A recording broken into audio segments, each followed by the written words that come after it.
Columbia Broadcasting System and its affiliated stations present... Oh, a microphony. And a phony at the mic. Quiet, numbskulls, I'm broadcasting. All right. Good morning, good afternoon, and good evening, wherever you are. Welcome to the show. Hopefully there's not going to be any technical issues on my end. So you're assuming it's going to be a good morning. We're here. Your assumption could be wrong, sir. Well, my air conditioner's working, so far it's a good morning. And whatever you do, don't say the name of that legendary giant squid in the sea. That was weird, dude. Which is named after a rum. Or a rum's named after weird. it. Very, that was one of the crazy weirdest things. Day. I wasn't even involved. I couldn't believe it. I mean, I've seen some weird stuff on the internet. That was insane. That made no sense. Yeah, thank you, YouTube. Good morning, afternoon, evening, and welcome, Kurt, to the show. Back again. Yes. Thank you for being here. Thanks. Abby, thank you for being here as well. Hopefully, Cruel Beer Ab might be along. I don't know. I sent him a link, and hopefully he'll be chugging along. So we're going to talk about 5 different franchises. And 2 of them are owned by the same evil empire, and we're gonna discuss them. But the topic of it and the question on the thumbnail is: are these franchises oversaturated, mismanaged, or both? And we are going to go. I've got back to my slideshow. Shit. Here we go. We're going to pull this on here. So the franchises for today's discussion is Star Wars, Star Trek, Marvel, Doctor Who, and DC. And I cannot take credit for this theme of the show because I got inspired from a young man. He had a show yesterday. He started a new YouTube channel, or an extension of his old YouTube channel, and he's out of England. His name is Jack, and in the description, I have the link to his stream yesterday. It was him and a gentleman that I've had on many times in the past. Problem being, and they were talking about Doctor Who and how fucked up Doctor Who is.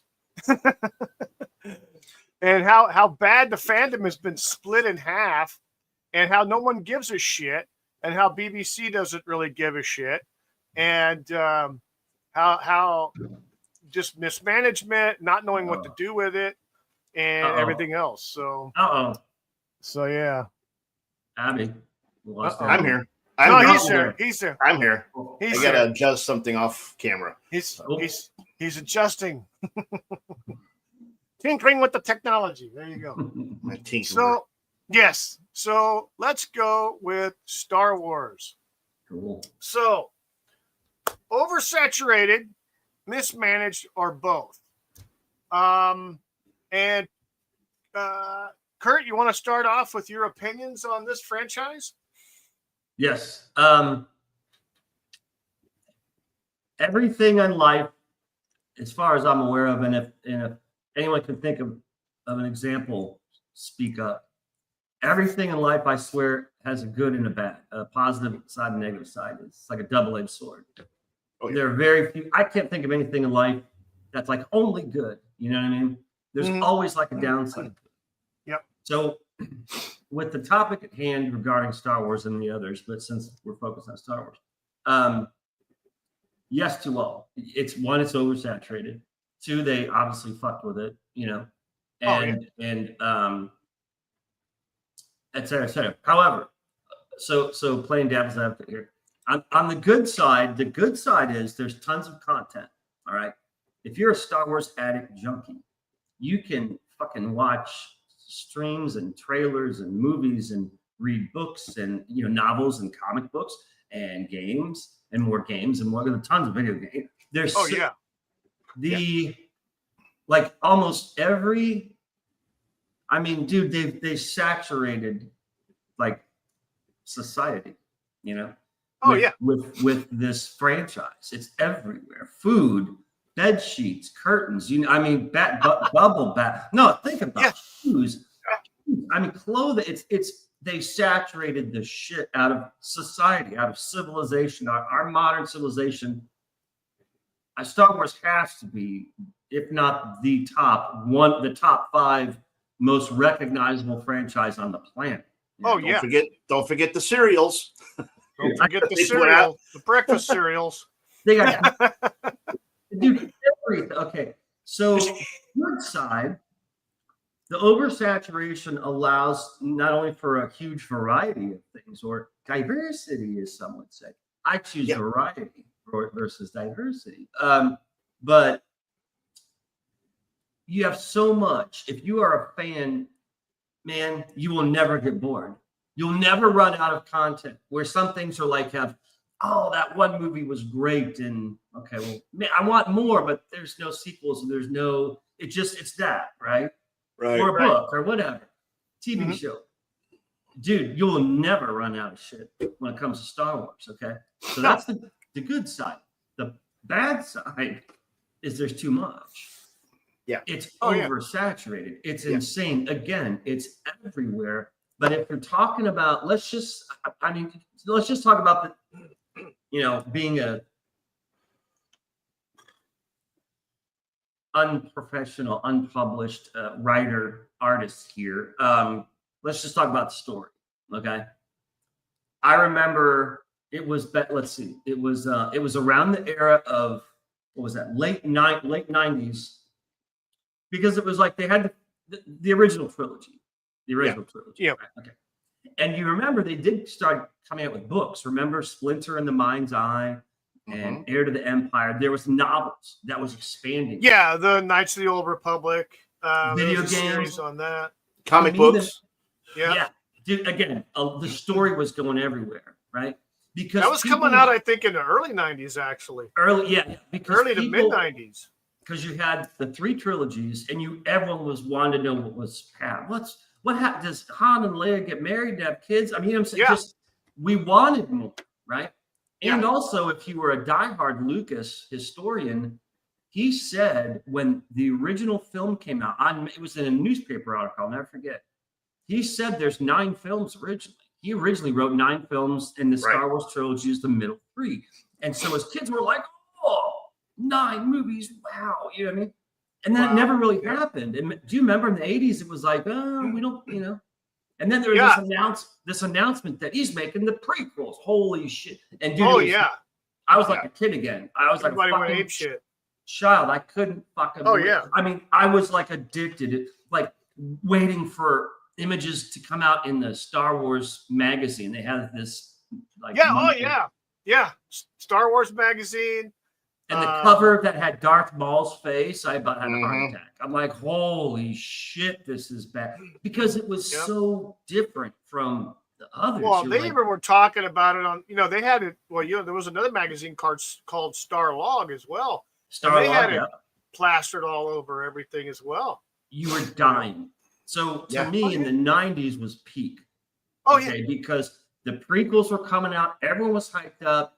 Even when they came out, even though they weren't as good as the original trilogy, in my opinion, they just, again, because CGI was involved and they went overboard. There was shit everywhere. Right. Every shot had shit all over. And you couldn't keep up. You're like, what the fuck did I just see? There's shit flying and people, it just, it was nuts. It was overboard. And they went overboard with the CGI, and a lot of people said that was why the prequels weren't that good. If they would have just toned it the fuck down, like the original trilogy, they would have been so much better. But whatever, they didn't. So I mean, the original trilogy basically had practical effects. Effects. It started in 77. Right. The first movie came out in the summer of 77. Right. And then you had Empire Strikes Back come out in 80. And Return of the Jedi came out in 83. And so you had, now there was some CGI in the Return of the Jedi. Right. but it was like an infant stage, an infant. Yeah, it was stage. in an infant stage and things like that. And then, if you recall, they re-released the trilogy in the theater before Episode 1 release. I saw those in the Yeah. fucking Well, amazing. but the thing, with the new effects, yeah. New effects, well, Lucas went back in and plussed up the original trilogy. Yeah. And so now a lot of hardcore fans got a little bit out of shape about that. Other people were excited about it. Right. I loved it because as a kid on one of those like PBS, remember PBS channel? Yes. Yeah. Yeah. There was this PBS show called That's Hollywood. Right. As a little kid, my dad, it was in the late 70s. That's Hollywood. And they, different, but the Star Wars, the ones about Star, oh my God, I was a little kid. Oh, and my dad would sit there and watch it with me. And on one of those, I think, they showed the rough cut of Han Solo talking to Jabba in the spaceport. And the actor was this really big fat dude in a fur vest. He had a Scottish accent. He's like, "Hon me boy," and all this shit. Exactly. Yeah. And you're like, this is like gold because we've never seen it before. Holy shit. When Lucas used CGI to make that scene happen and then put it in, dude, it was like a high. It was like cocaine. We're like, holy shit, this scene we've been waiting for like what, 20 fucking years, you know what I mean? Yeah. So all that shit again was so cool. That was pinnacle. So there's the 90s, the prequels come out. But then the prequels, now that I think is that was the fracturing point. Because now you have all these planets, new planets, right? Remember Camino, the rain planet? Coruscant, it just on and on and on and on. Okay, so there's fucking 10 new planets, okay? And then there's new characters.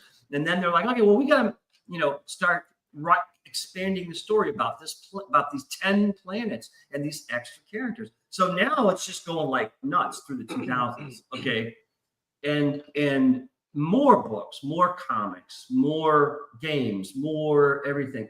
So now we're at then we come up to the sequels, which were a fucking disaster. And again, more planets, more characters. But now it's fucking woke. All right. Yes.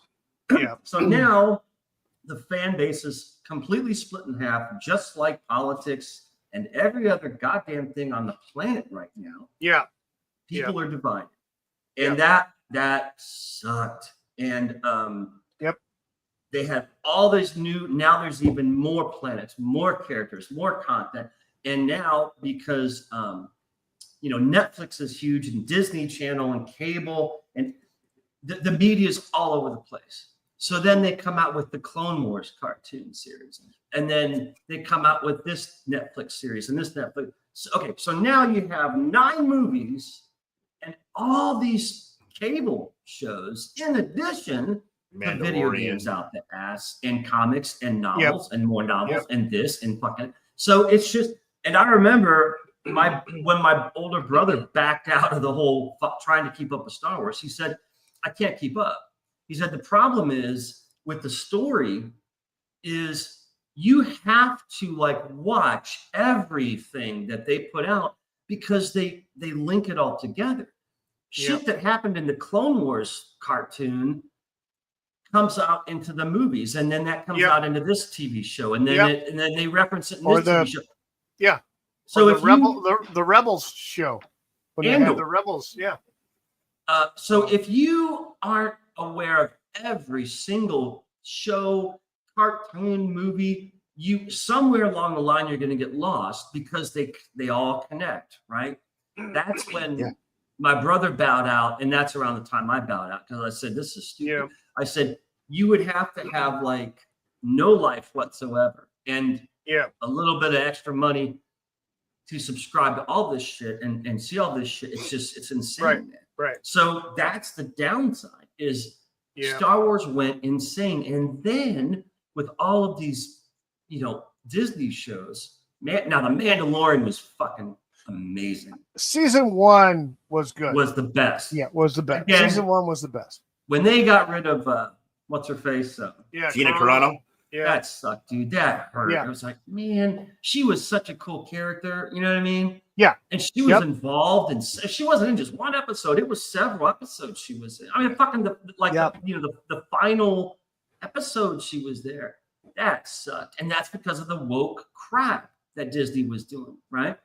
Yeah. So, but The Mandalorian to me was the one show I did watch like religiously. Yeah, I did too. Then you got Ahsoka, whatever the fuck the Jedi chick with Ahsoka, Ahsoka, Andor. Then you fucking got the goddamn young Obi-Wan shit that never happened. No, Obi-Wan is on Tatooine and has a duel with Vader that, you know, we never heard about for 30 fucking years, and there it is. Right. Yeah. I didn't even bother. Yeah. I was like, fuck you for doing this. Yeah, exactly.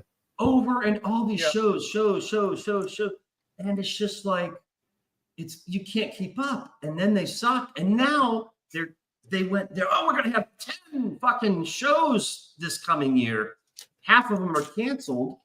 Because, no, it is. You know how you could look it up real quick, but there are canceled shows. They were going to do this and they were going to do this. They're going to no, they're canceling them because it's too much. And the audience, you know, half their audience is like, eh. And it's overplaying the thing. You know what I mean? That to me, there's almost more of a bad side right now to Star Wars than the good. It's not balanced at all. Well, I think with the whole Star Wars thing and the executives and stuff that were running that franchise through Disney and stuff, you had a bunch of yes men, you know, saying, yeah, let's push this, boss. Let's push this. Sounds good. We're going to go this direction. And it was just in an attempt to appease the powers that be, they put out a bunch of crap and none of the art, you know? Right. Well, and actually in defense of that, I'll kind of disagree with you. You say none of the art. No, visually, they're fucking awesome. Oh, visually, yeah, but the storylines are crap. To me, it's the classic all icing and no cake. Right. I make exactly. Right. Yeah, visually, it's fucking beautiful. First of all, the effects are so advanced now, it's insane. You know. Yeah, I mean, there was a lot of great visuals. The costumes, it's cool, but you look through characters all of them. Characters are cardboard. They're flat. You don't care about them. You just don't give a fuck. Exactly. The writing sucks. The writing sucks. The stories are lame. It's just so again, all icing, no cake, which is classic CGI. It's like what South Park did when South Park did the thing on Kathleen Kennedy, and Cartman was playing Kathleen Kennedy, and he says, put a chick in it, make her gay, make her gay. You know, that's make it gay and lame. South Park is parody and shit, but it's truth. It's absolute truth. Yeah, it's absolute. And so, like you were saying, Abby, about the yes men. Okay, so you're right. Everyone's kissing, and who's the man in charge? Kathleen Kennedy, a woke fucking old woman, right? So when everyone's kissing her ass, do you think those are like right-wing conservatives working for her? They're all lefties. But they're the extreme left. They're wokies, man. And so when that's your army, what kind of product are they going to put out? Of course, it's saturated with gay shit and training and woke and this and fucking that. And so you've lost half your audience, you know? Right. And so they start canceling shows because it's just they don't have as much audience. It's crazy. No one's interested anymore. No. Dude, I stopped after Mandalorian. I mean, like I said, to be honest, I stopped after the fucking Force Awakens. Oh, well, I never saw the final movie. I never even saw it. I only saw bits and pieces of each of the movies. I didn't watch the last one at all. But I watched clips of the other two. It was bad. Yeah. The Force Awakens, the first there was a lot of buzz about that. There was a lot of buzz about the Force Awakens. I was pissed off because they hyped up Mark Hamill's returning as Luke Skywalker, and he's in the movie for like 2 minutes. At the end. And nobody got what they wanted. Nobody got what, as far as the hardcore fans, they wanted a reunion of Luke, Leia, and Han and Chewie all back together. Yeah. Okay. They wanted that. They didn't get it. No. At all. They completely split everyone apart. In fact, someone on Twitter made they photoshopped the photograph, and you guys had to have seen it. I have it saved on my phone somewhere.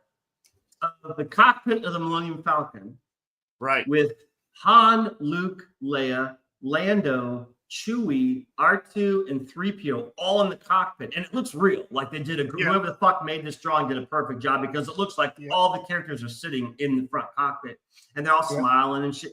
And it says something like missed opportunities or something like that. Oh, yeah. Yeah. Oh, big time. This is what we wanted that. Yeah. And even that asshole Mark Hamill. Yeah.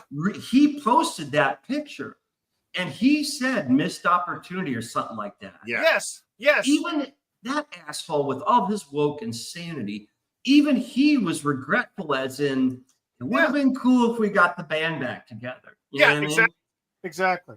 And that's what the fans wanted, but they didn't. That goes to the basics of mismanagement. There's another part. You know, they could have made, if they'd have had all three of those people. This is where they really fucked up, because so if they killed off fucking Han Solo, they turned Luke Skywalker into a vagabond prick, and then fucking Princess Leia ends up dying on a fucking flight back from Europe from filming. So, but fucking Carrie Fisher. So they fucked up when they had the opportunity, when they had them all available at that time. Yeah. They could have done something. Yeah. But they did nothing. Mm-hmm. And it's just, it's fucked. I got a bug. When Han died. Yeah. There was always this lore about Wookiee rage. Never want to piss off a Wookiee. Yeah, don't piss off a Wookiee. Rip your head off and rip your arm off. Where was the Wookiee rage? No, it was there, but it was a fraction. It was subdued.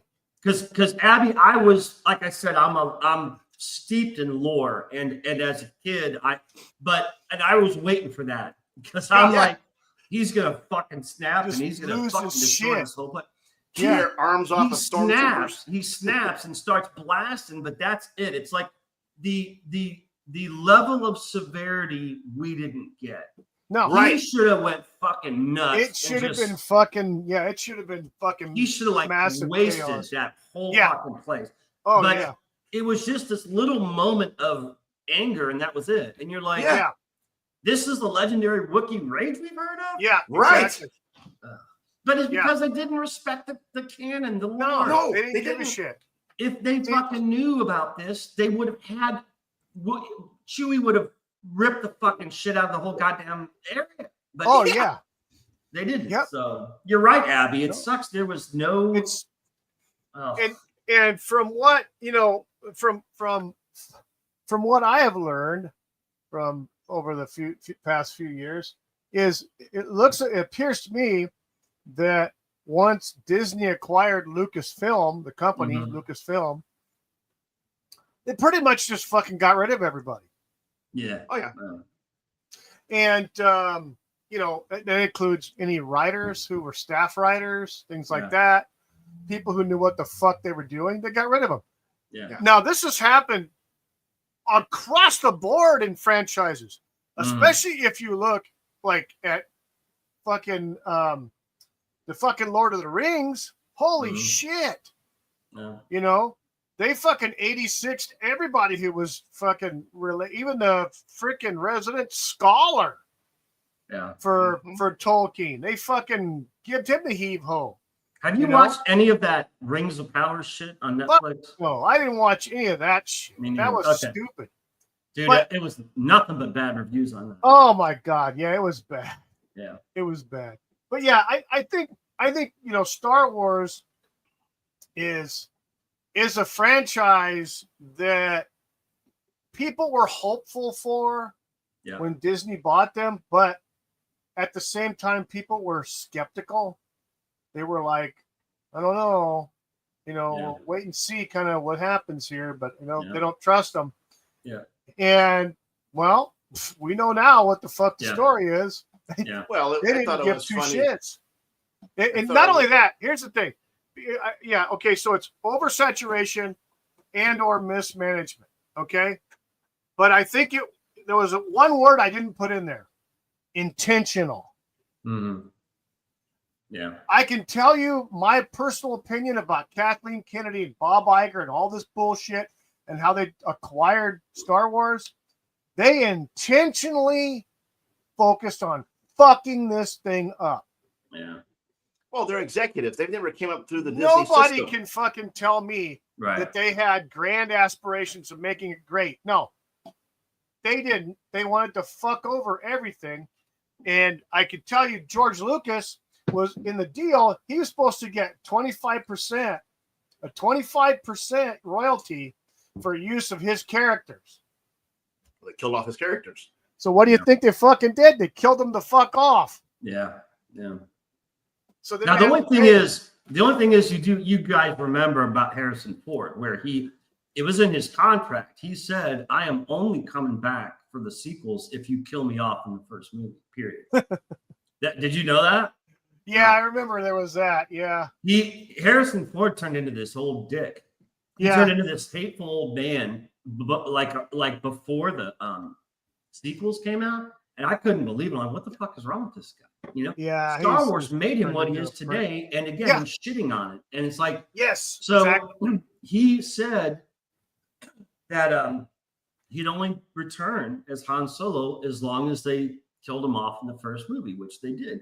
So I'm like, okay, well, that's how it is. But there's no excuse for not having Luke and Leia and Chewie and 3PO and R2, everyone involved.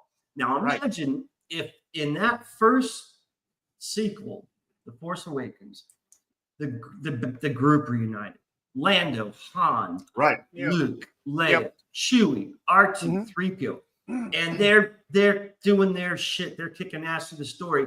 And then near the end, Han gets killed. All of their reactions would have been beautiful. How would Luke have reacted? How would Leia have reacted witnessing Han get killed? Yeah. It would have been fucking amazing, dude. Yeah. But they didn't. They split everyone up. It was insane. It was so stupid. Right. I know. Well, I didn't like the fact that they introduced Rey as this, godsend, and then Mary all of a Sue, sudden, they called her Mary Sue. All of a sudden, she knows how to do all the tricks of a Jedi and all the things of a Jedi. Yeah, exactly. Everybody else had to have years and training and stuff like that. She knows. Yeah, all of a sudden, she's just like, she knew how to fly the Millennium Falcon. Learned it through osmosis. Right. Yeah. How the fuck did this chick know the Millennium Falcon better than Han Solo? But yet she did. She's telling Han, "Oh, I just did this," and it stupid. It's just stupid. Just exactly. It made no sense. It was it didn't. No, it didn't. Just goes to show the mindset of the people who are running the place. That's why we hate them. They're intentional. They destroyed our childhood love. Oh yeah, They took our childhood love and they fucking just raped it in front of us and smiled. Look what we're doing. Well, I'll say this. Whatever Disney did to the franchise once they got it has made those prequels look great. Yes. It made the prequels look fucking stunning. It's true. Yeah. It's exactly right, Abby.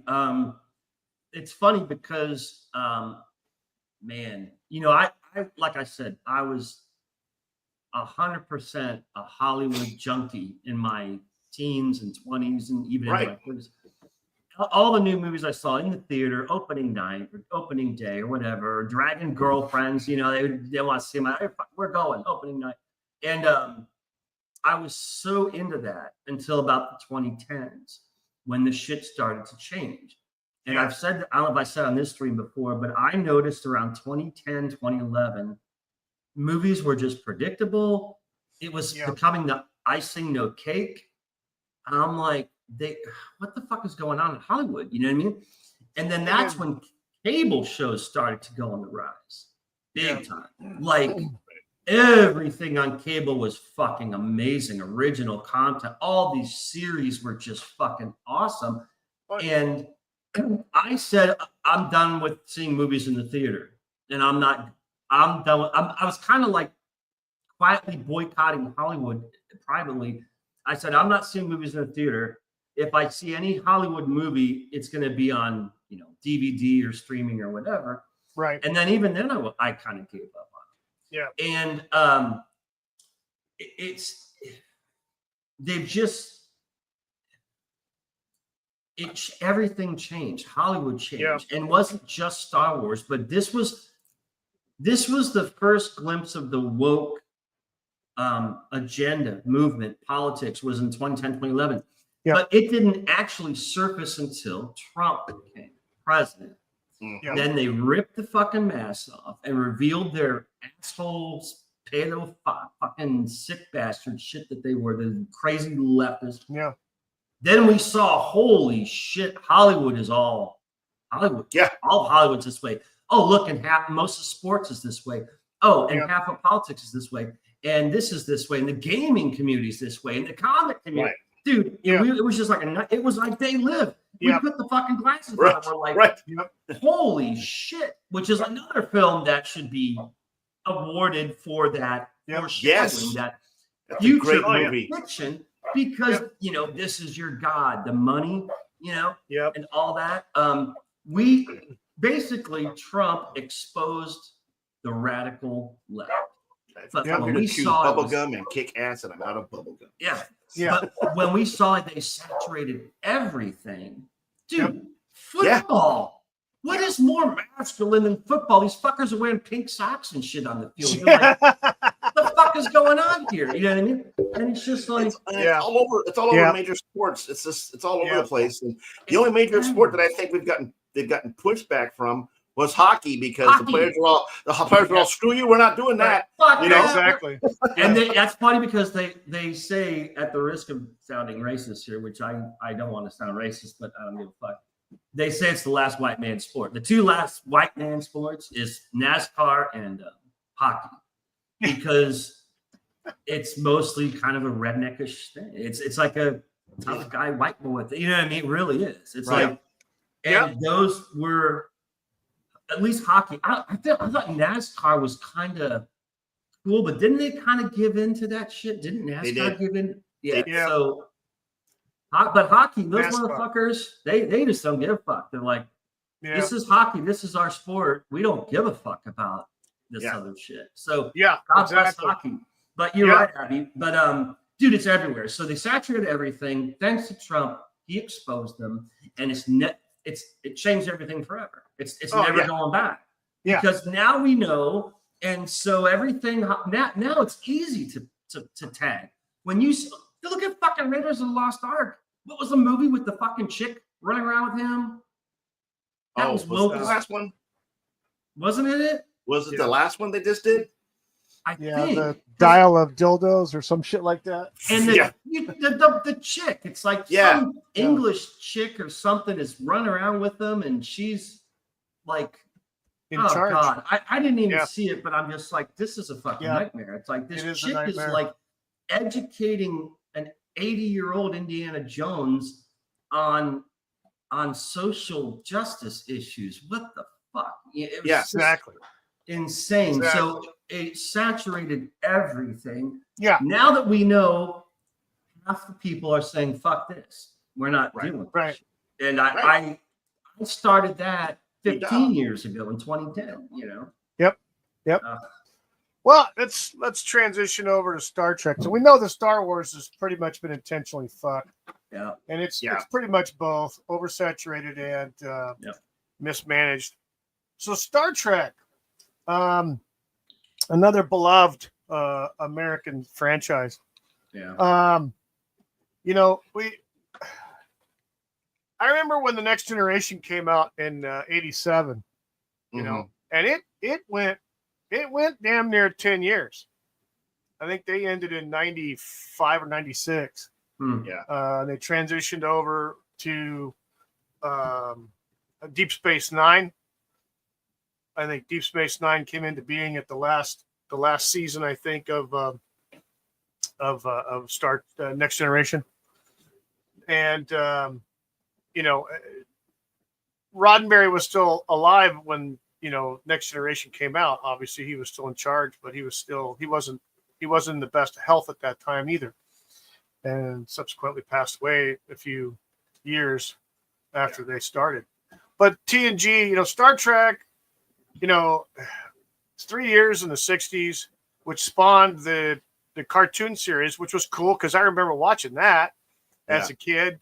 through Filmation. Filmation was in charge of that, and that was pretty cool. There's some continuations of stories using the cartoon medium for Star Wars or Star Trek, and then that kind of, I think they stopped the cartoon series in 75. I think it went for 2 seasons, maybe 3.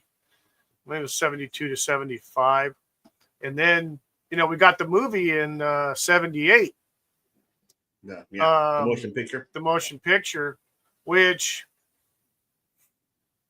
let's face it, it was boring as fuck. Well, they had a bad storyline. It was boring as fuck. I mean, now there's a lot of film that they did that never made it to the movie. There's a lot of scenes that they never put in. But I think a lot of fans, like with Star Wars, everybody was excited. They wanted to see their old favorites. But the thing is, with Star Trek, you got your old favorites. You got them all. Right. Every single freaking one of them. You got them all. Even Yeoman Rand was in there. So, and then a couple of new ones.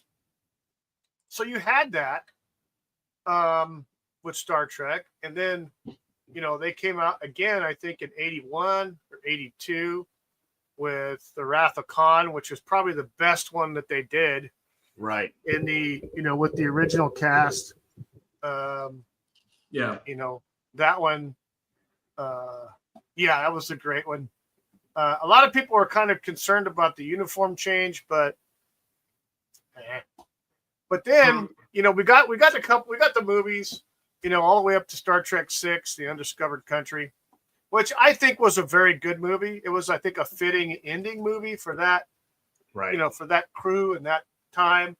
We got to see Sulu got his own starship. He's his captain of the Excelsior now, and there was going to be a spinoff. There was going to be a continuation of the Sulu story. And there was even books. There was audio books. And I used to have one of them. And it was called The Captain's Daughter. And it was about Sulu's daughter, who was on Enterprise B. Because she was at the beginning of the Generations movie. She was there. She was a Sulu. So, but they were going to it was going to try to pitch a series featuring Captain Sulu and the Excelsior and all his adventures and stuff like that. Unfortunately, it never got off the ground. And then, of course, we subsequently got the Next Generation, and with their movies, and then Deep Space Nine and TNG bled into Deep Space Nine. Deep Space Nine bled into Voyager. Okay, and all 3 of those shows, I watched them all. My favorite, though, of all of them was Deep Space Nine. Because I like Avery Brooks, Hawk from Spencer for Hire. For Hire, yeah. Yeah, hell yeah. He was Hawk. Yeah. So you got Avery Brooks, who's a great actor, and it's just was a good franchise. They're all good franchises. And then, of course, it went, Voyager ended, and there was no Star Trek for a while. Then they came up with the Enterprise series, which was, they could have done it better, but it was still okay. Right. But they ended it wrong. I think that they ended it in a hurry. But basically, when that series ended, all the original writers for TNG, Deep Space Nine, and Voyager, they were all involved with that. They were part of the same studio. But all that shit ended when CBS and Paramount split. Yeah. That's where the problems began.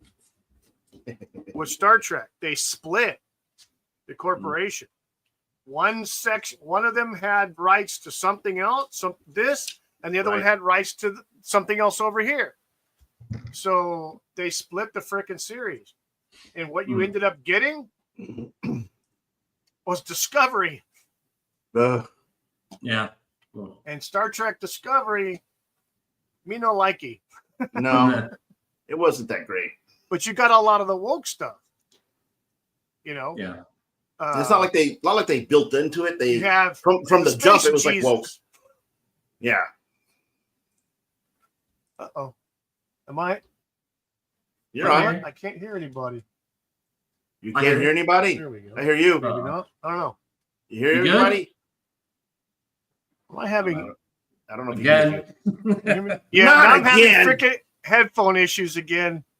Dude. Can you guys hear me? Yes. Yeah. Okay. That's what matters. I can't hear you. Can you hear But us? you can hear me.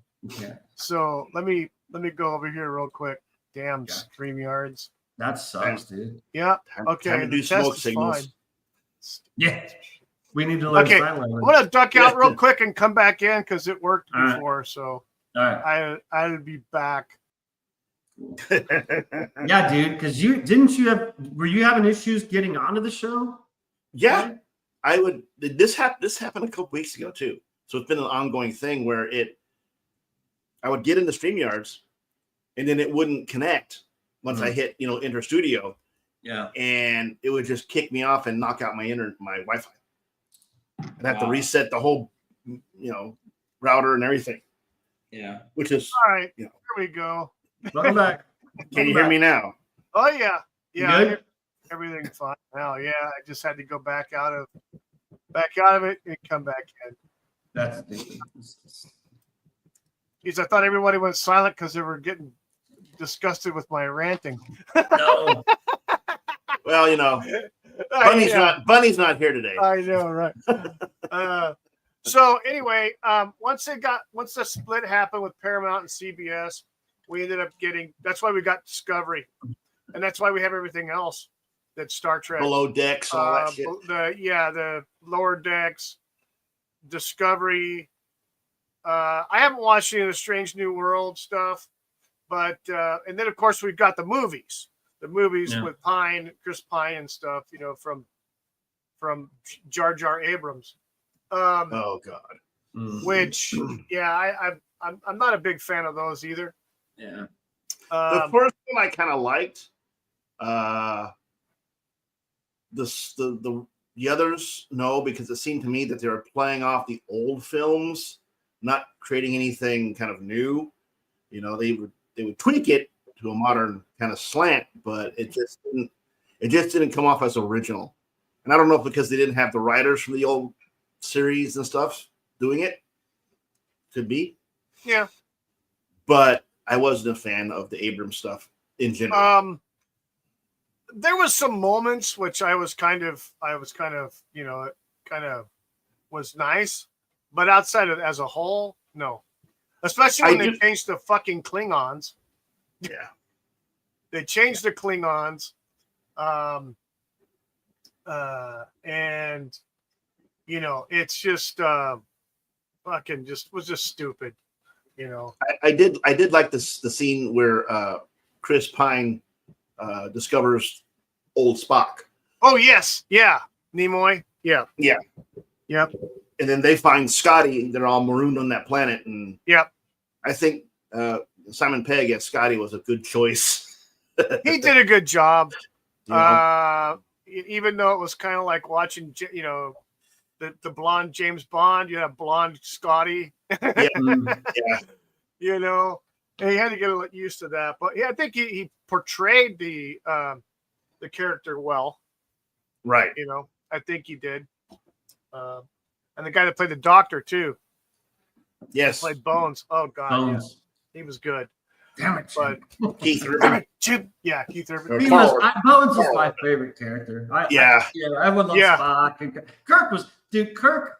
I learned to love Kirk when I got older than younger. Even when I was younger, I was making fun of him. His acting sucks, but overacting. Older, you suddenly get it. You're like, this is what made him so fucking cool. Was his overacting.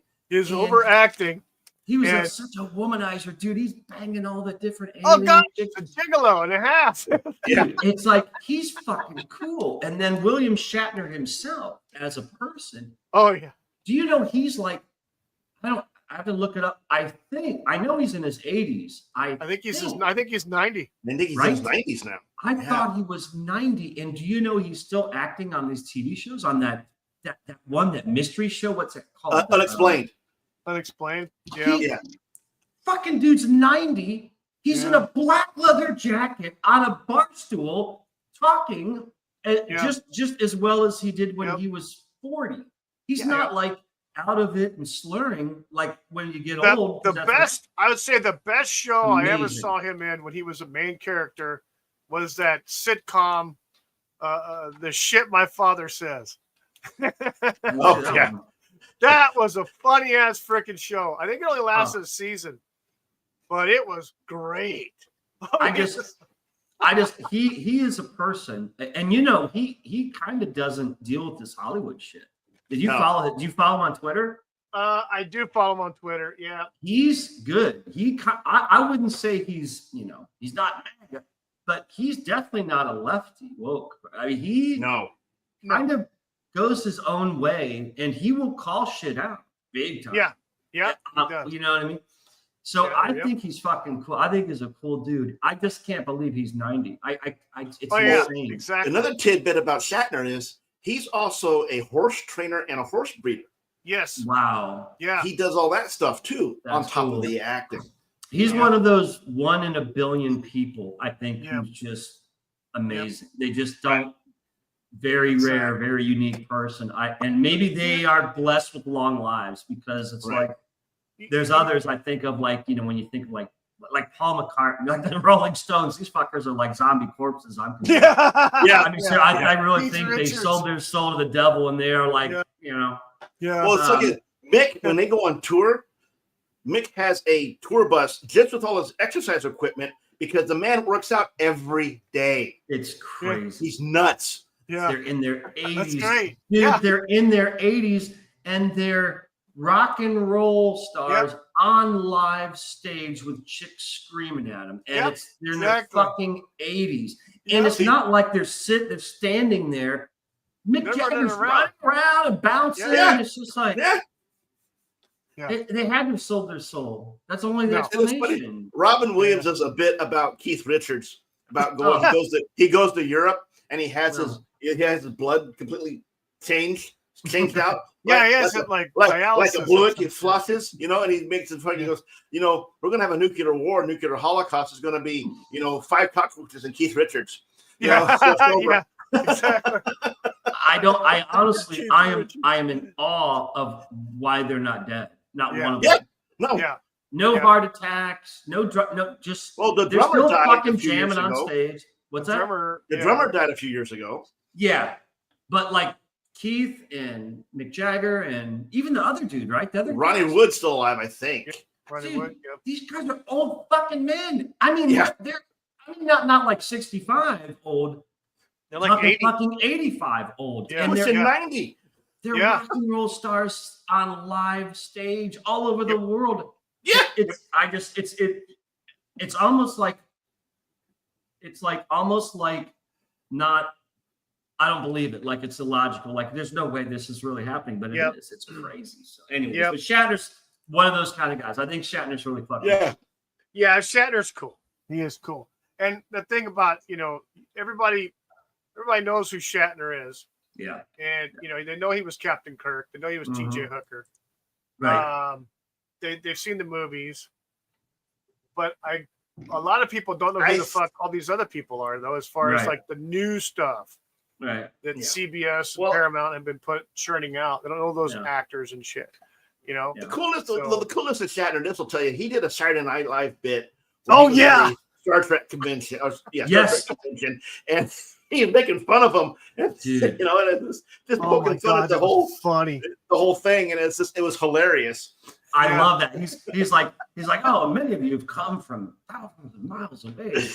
And they're all like there with their ears, and of course they're nerds. And he's like, all I'd like to say is, get a life, will you people? And you see them, and they're looking. And he's like, it's just a movie. He's like, it's just a TV show. He's like, you have you ever kissed a girl? And the guy looks down. It's like that was one of the first times where the actor involved in this huge world famous franchise ripped on the fans. But it was fucking hilarious. It was as painful. It was hilarious because the Trekkies were just heartbroken from this. They're Right. like, he's making fun of me. You know, it's like, yeah, he is. It's just a TV show. It's just a TV show. Right. Oh, Yeah. great, dude. Exactly. That was a great Saturday. Well, he Night actually Live. wrote a book. He actually wrote a book called Get a Life about that. And that's where they got the skit from. They did That's that. awesome. That's Now, awesome. He kind of, and then Nimoy did the same fucking thing. He says, his title of his book was "Don't Call Me Spock" or something like that. Yeah. And then he came back a few years later, after going to all these conventions, and wrote another one. Says, "I Am Spock" or "Call Me Spock" or something like that. Like a second book. It's again, I think You know, to Hollywood actors, they look at it like you people are losers and you're insane. Like fucking Kirk did that. As in, you're 30, 40-year-old grown men. What's wrong with you? Some of you are still virgins. Yeah. Right. You wasted your life because of a TV show. But I think once the actor gets older, and we've seen this with all of them, dudes. Yes. Stallone, Schwarzenegger, all those action stars who, remember, they were competitive and making fun of each other in the 80s and 90s. Big time Schwarzenegger and Stallone. Everyone knew that. Oh, yeah. Now they're working together in movies because they're old men, and they're kind of admitting it, saying, we've gotten old, and I think it happens. I think these actors go over this like crest of a wave, and then once they're older, they look back and they're like, you know what? These fans are actually pretty cool. This is actually amazing what they're doing, and I think then they kind of soften up, like Leonard Nimoy and a lot of them, where they maybe 2 decades earlier they were kind of poking fun at their fans, but now they're kind of saying, you know what, I'll hang out with you. The thing is, the thing is that they realize is that these fans are what's keeping their name alive. Right. Without these fans having these not all of them, though. Dude, look at Harrison Ford. He's just an ass. Bitter asshole. He's a bitter old man. He's a bitter old man. Yeah, he's a bitter old man, and he's known for two franchises. Yeah, Indiana Jones and Star Wars. Yeah, and obviously he must not like anything else. But hey, wait a minute, guys. Hold on a second. I'm gonna bring on a special guest, Mr. Jack Rabbit, Jack Maine. How are you, sir? Rabbit. Hi, everyone. Hey. Yeah, I'm glad you stopped by, my friend. How was your day? Pretty good. Just finished work not long ago. I do have to rush off soon, so is a few minutes okay? That's fine. Sure. That's fine. Because we were gonna more the merrier, man. Yeah, we're gonna. I'm gonna segue because we haven't got to the Doctor Who part yet. And I watched. You inspired me yesterday on your podcast, and so that's kind of why I was going through these different franchises. One of them was Doctor Who, and we haven't got to that point. But since you made it, I know that's your baby. You love Doctor Who. If you want to talk about it, you're more than welcome to. I know it's your show, man. Start talking Doctor Who, man. So let me do this here. So Doctor Who, my question is this franchise oversaturated, or was it mismanaged, or is it both? That's the question here. And Jack, we'll start with your opinion. Both, yeah. Especially after New Who. Right. And then clarify the difference between New Who and Classic Who, please.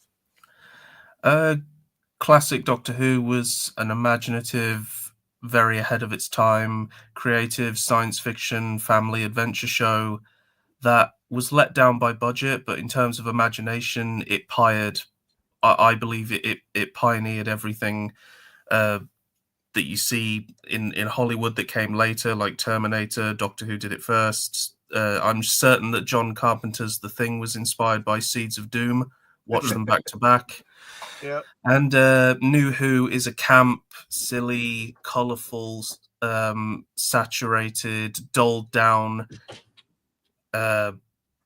camp, stupid, soap opera Doctor Who wannabe that somehow has been going for 20 years. It's not woke, is it?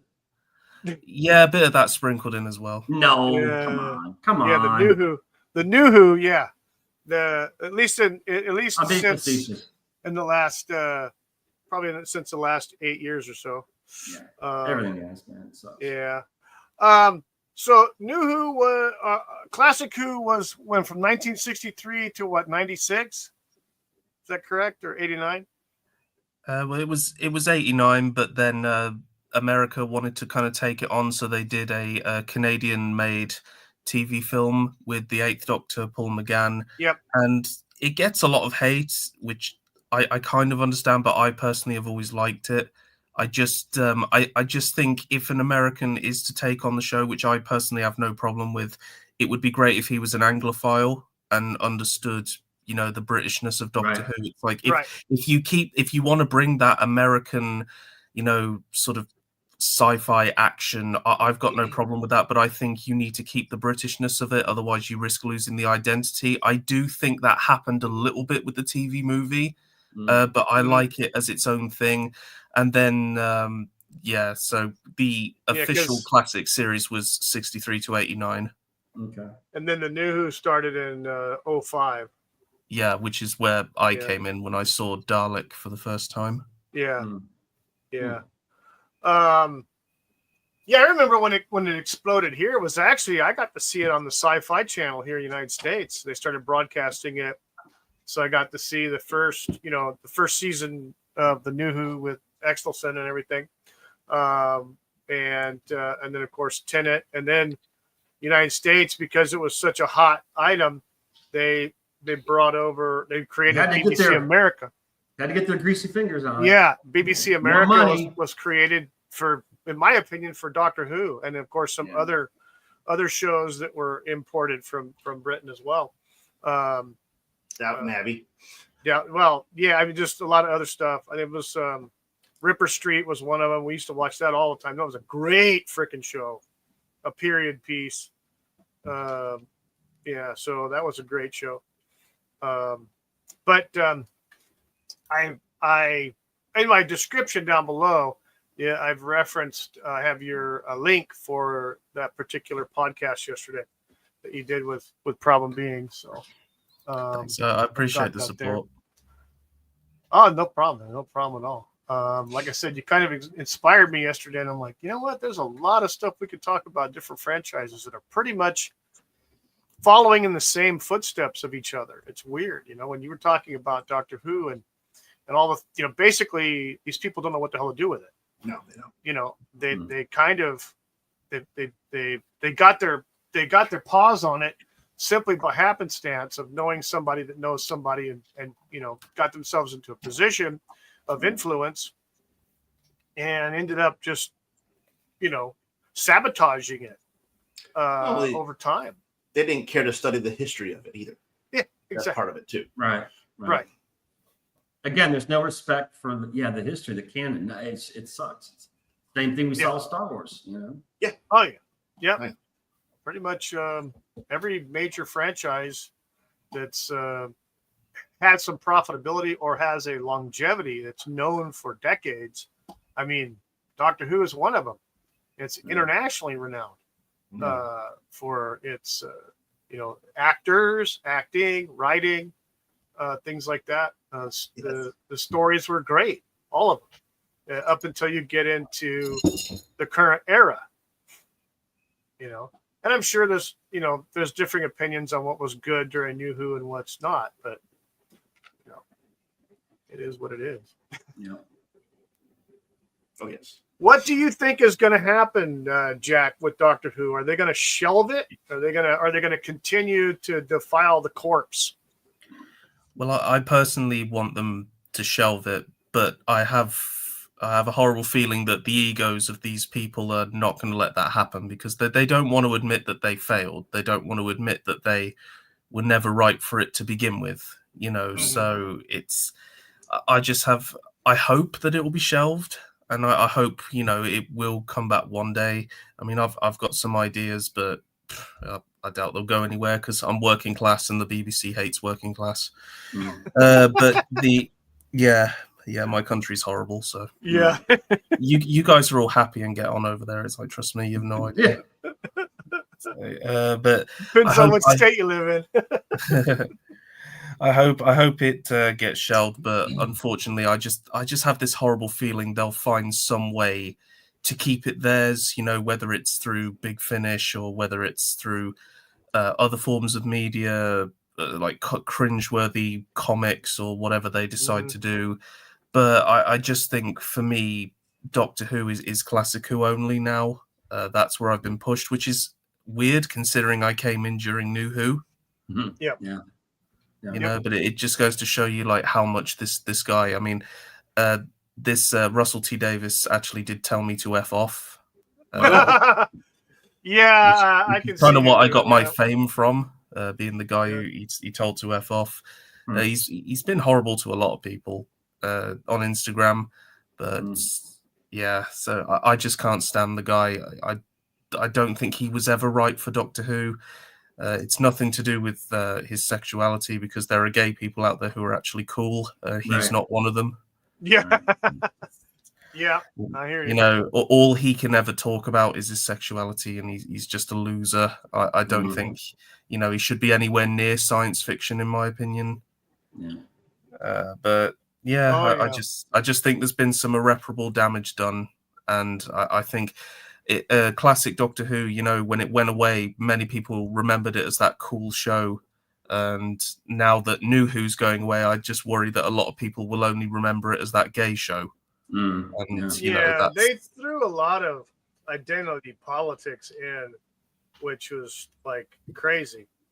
The amount of identity politics, starting in with the Capaldi era, and they kind of pretty much Pearl Harbored him, and they forced him out. And of all the people on the planet, as an actor that was a massive Doctor Who fan, it was Peter Capaldi. And you could tell he gave a shit. And then they forced him out. They didn't want him around anymore. But they started pushing into identity politics, into his series episodes and seasons. And, it just started, and it just came to a head. And then when Jodie came along, all bets were off. It was fucked. Be honest with you, I was watching it. I watched every single freaking episode. Excuse me for just butting in. Mr. Cruel Birab is in the house. Who is this person barging into the show all of a sudden? Barging in, Mr. Cruel. I have no idea how the hell I got here or who any of you are. But what the hell is this Doctor Who shite you're speaking about? Never heard of it. Cruel. It should be Doctor What the fuck? We got Jack Main on. Jack Rabbit. I know. He's on. Hello, Jack. So. It's been a while. Yeah. Hello. And eccentric. I don't think we've met. Have we? I guess not officially. How's it going, man? No. You're in Scotland? No, I suppose not. No. So no. Star Wars. I am in Scotland. I know it's crazy, isn't it? That's awesome. I'm in Scotland. Yes. That's awesome. How is it over there? So, in short, Star Wars is shit now. It's warm. It's warm today. Cool. Nice today. Cool. Yeah. So, in short, Star Wars is shit now. Star Trek is shit now. Everything is shit now. That's it. Stream over. True. All right, we can all go home now. Yeah. That's make some breakfast. Have a good time. See you next time. Right. Cheers. So, if you want to cut to the truth, just bring in. Oh my goodness! Yeah. It's just that simple. Yeah. Hey, Jack. I didn't watch your stream I just thought I'd from just the get beginning. that out there, Yeah. There you go. I didn't watch your stream from the beginning, Jack. But I know because you had problem being on, and you guys were having an in-depth discussion on Doctor Who. Has he talked to you about the Doctor Who radio project that he's been working on? No, he's quite lazy. He hasn't done anything for months. That bastard. I know he did the first one, and it was freaking incredible. He did the first one; it was incredible. with the studio that he was working with and the actors and everything. And that one voice actor, the actor that was playing the Hartnell version of Doctor, who, in my opinion, was almost a dead ringer in the voice for him. It was good. Yeah, he's got a lot to do, to be fair, and he's actually been making a animation trailer for someone, and honestly, the level of detail that he puts in is just phenomenal, and Oh yeah, I'm looking forward to him finishing it, and hopefully he'll be uploading it soon. But no, it's like a whole space museum that's got all kinds of Doctor Who aliens in. It's brilliant. nice. And he does it all by himself, so you know. Oh wow. Oh yeah, I know. He's That's a lot. he of work. gets so focused on work. It's incredible. Yeah. I mean, and just ask him about how he came up with the Meltdown Ocean Man thing. It's incredible how he told me about it. It was like nuts. Like, what the hell? I don't think the guy slept for a week. But I wanted to ask you, Jack, since we've got you here, and I know time's a premium for you right now. You probably have to take off real soon. But I wanted to ask you about your books and drawings and stuff. How's things going on that end? Well, I've been dealing with a few personal losses at the moment, so my art has kind of slowed down. But I have been working on a few projects. I've been drawing my own version of the Doctor Who aliens. If you want, you can show them. Sure, absolutely. Just don't want to get myself on camera here. Sure, no problem. No problem. Let's pull that down real quick. Get everybody here. There we go. Let's where am I at? Cool, man. Oh wow. Let's go. That's amazing. Neat. There we go. Cool. Nice. These are Nice. Yeah, okay, I recognize that. Yeah. Yeah, Dalek. Yeah. I like. Yep. Cyberman. Mhm. Yep. Oh yeah. Sandoran. Santorin. Yep. Santon. It's the Santon. Yeah. Santoran. Yep. Nice. And that's all freehand, right? Yeah. Wow. That's cool. Pencil, right? Yep. Yeah. Do you prefer pencils or do you do inks or color or anything? I do. I sometimes color them in when I can get round to it, but it's quite a long process. I don't do digital art all that much. Okay, cool. Well, pencils, old school, man. That's cool. It's like, fortunately, it's not a dying breed. I was actually worried for a while that traditional pencil drawings were going to fade away because of this whole digital. But there's still some people who full-time pencil artists. It's good to see. That's good, man. That's awesome. Yeah, that's cool. I would have to say, Jack, I'll tell you, looking at this, and you know, a few years ago when I first met you, you have like transcended like what you were doing before. Your skills have just multiplied, immensely, man.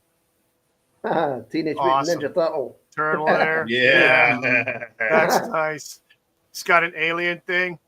Right. Nice. The alien. Xenomorph, yeah. Yeah. That's awesome. That is awesome, man. Sweet.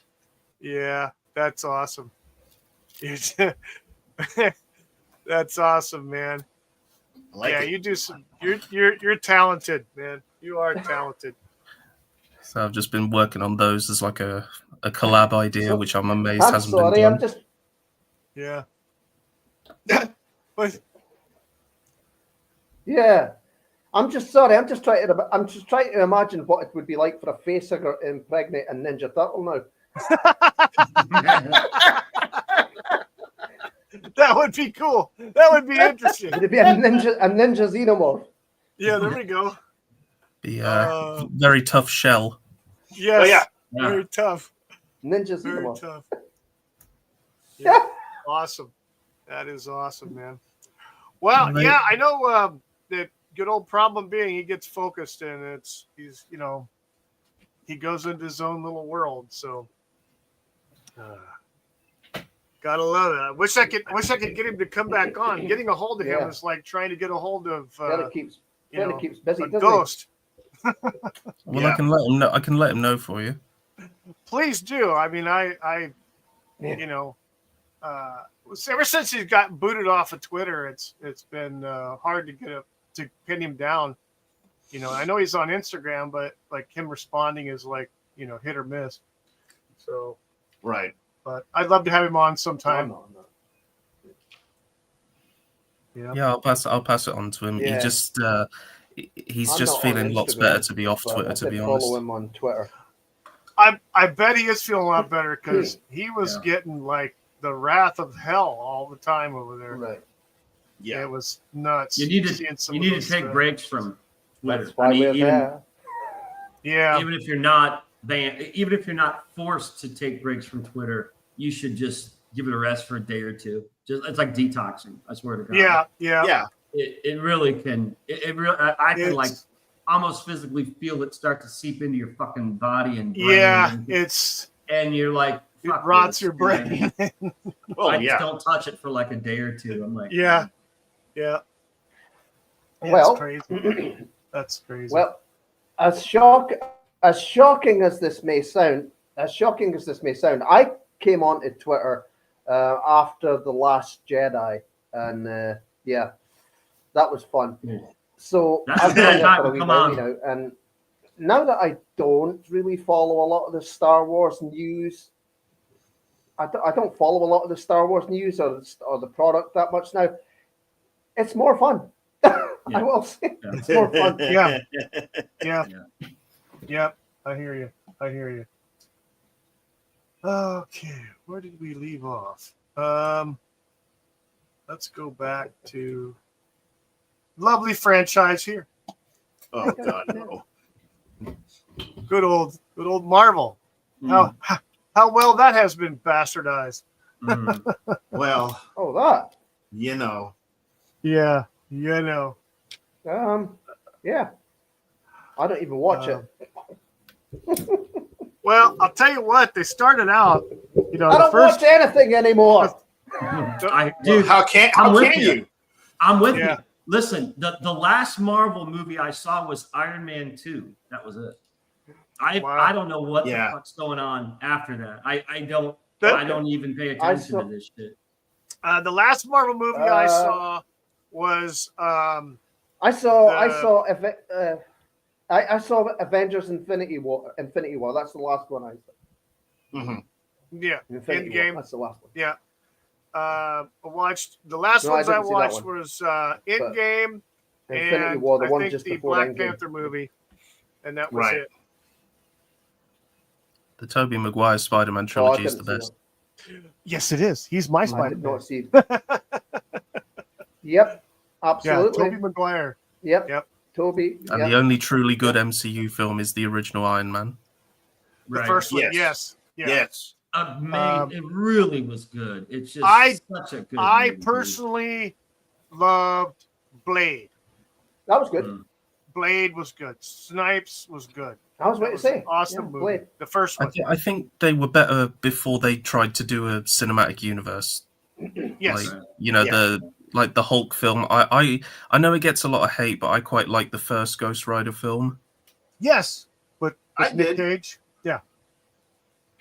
First one. That was all right. Yeah. I like that one too. That's all And right. I recently watched. Is it Judge Dredd?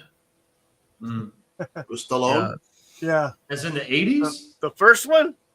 Is it Judge? Am I thinking of the right person? No, it's Sandra he's the Bullock? one. Who is I forget her name, but she played Sarah Connor in the Sarah Connor Chronicles. She's in it. I never saw the Sarah Connor. I didn't watch those either. It's a great series. I'd say it's the best thing. You've got the two Judge Dredd films. Yeah, those ones. It's where they take drugs that makes things go in slow motion. Judge Dredd films. You've got. Oh, that's Carol Carl Urban, the new one, yeah. Yeah, that was good. Yep. So they have like Deserves a sequel, in my opinion. they had good movies, like they had the Ghost Rider, they had the Blade, they had the first Iron Man movie, and also the Hulk. And they had a couple different iterations, because they had Banner played Bruce Banner, and then they had all the way to Ed Norton, which I actually watched that movie and I enjoyed Ed Norton's performance in it. Right. This is like just before they did do Avengers, and but finding out about Ed Norton's personality, that's probably why they didn't have him reprise the role. Right. Unfortunately, I did enjoy his portrayal of Banner and stuff, but yeah, he's very difficult to work with. I hear. That's what I was reading. Yeah, he was not an easy guy to get along with. Yeah, I did like Kurt? I did like most of the X-Men films. Oh, the original X-Men, yeah. Yep. Yeah, they were all right as well. With Patrick Stewart in it. Yep. Those were good movies. Origins gets a lot of hate. I don't think it's that bad. No, I think it's a very good movie. Yeah. That's all right. Yeah, that's pretty good. Yeah. I thought it was funny. I mean, you have, that moment, moment in X-Men Origins. Well, the moment in X-Men Origins where he gets the adamantium, and then he takes out the claws in front of Sabretooth, and he's like, "Ooh, shiny." Yeah. That was funny. Yeah. I love it. I love it when he looks at them for the first time and he gets his name called and he jumps and he cuts the sink in half.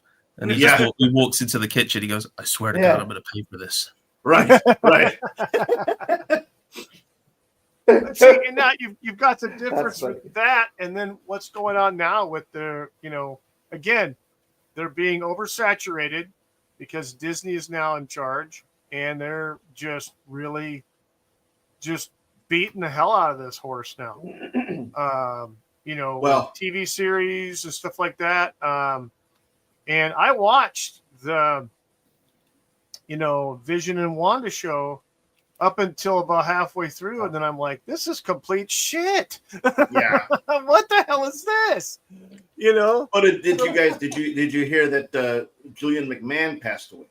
Yes, I did. The best dude there ever was. Holy crap! Yeah. Apparently he had cancer. What was it? There's been a few. There was Kenneth Coley from Star Wars that played Admiral Piet the other day. Yep. Apparently, Mark Snow that did the music in the X-Files passed away. You've got Michael Madsen that passed away the other day. And then Michael Madsen. Julian McMahon. And now Julian. Yeah. That's nuts. Julian McMahon. Yeah. Now see, I think he was a very good Doom. It was a great Doom. Oh, it was freaking awesome. Yeah. Well, Jack Rabbit, I liked it. You have to leave. Yeah. I hear. Yeah, sorry about that, guys. No problem, Jack. Hey, I appreciate you coming on, man. No problem, Jack. Yeah. Good to see you. Out of your day. Nice to meet you, Jack. It. Please come back. And you're welcome anytime, Jack. Awesome. Thanks for having me on, guys. All right. Yeah. And tell probably I said hello. Will do. Right, see you, everyone. All right, See ya. Have a good day. Have Okay. Have a good day, man. You too. All right. Bye. Bye. All right, Jack Maine. All right.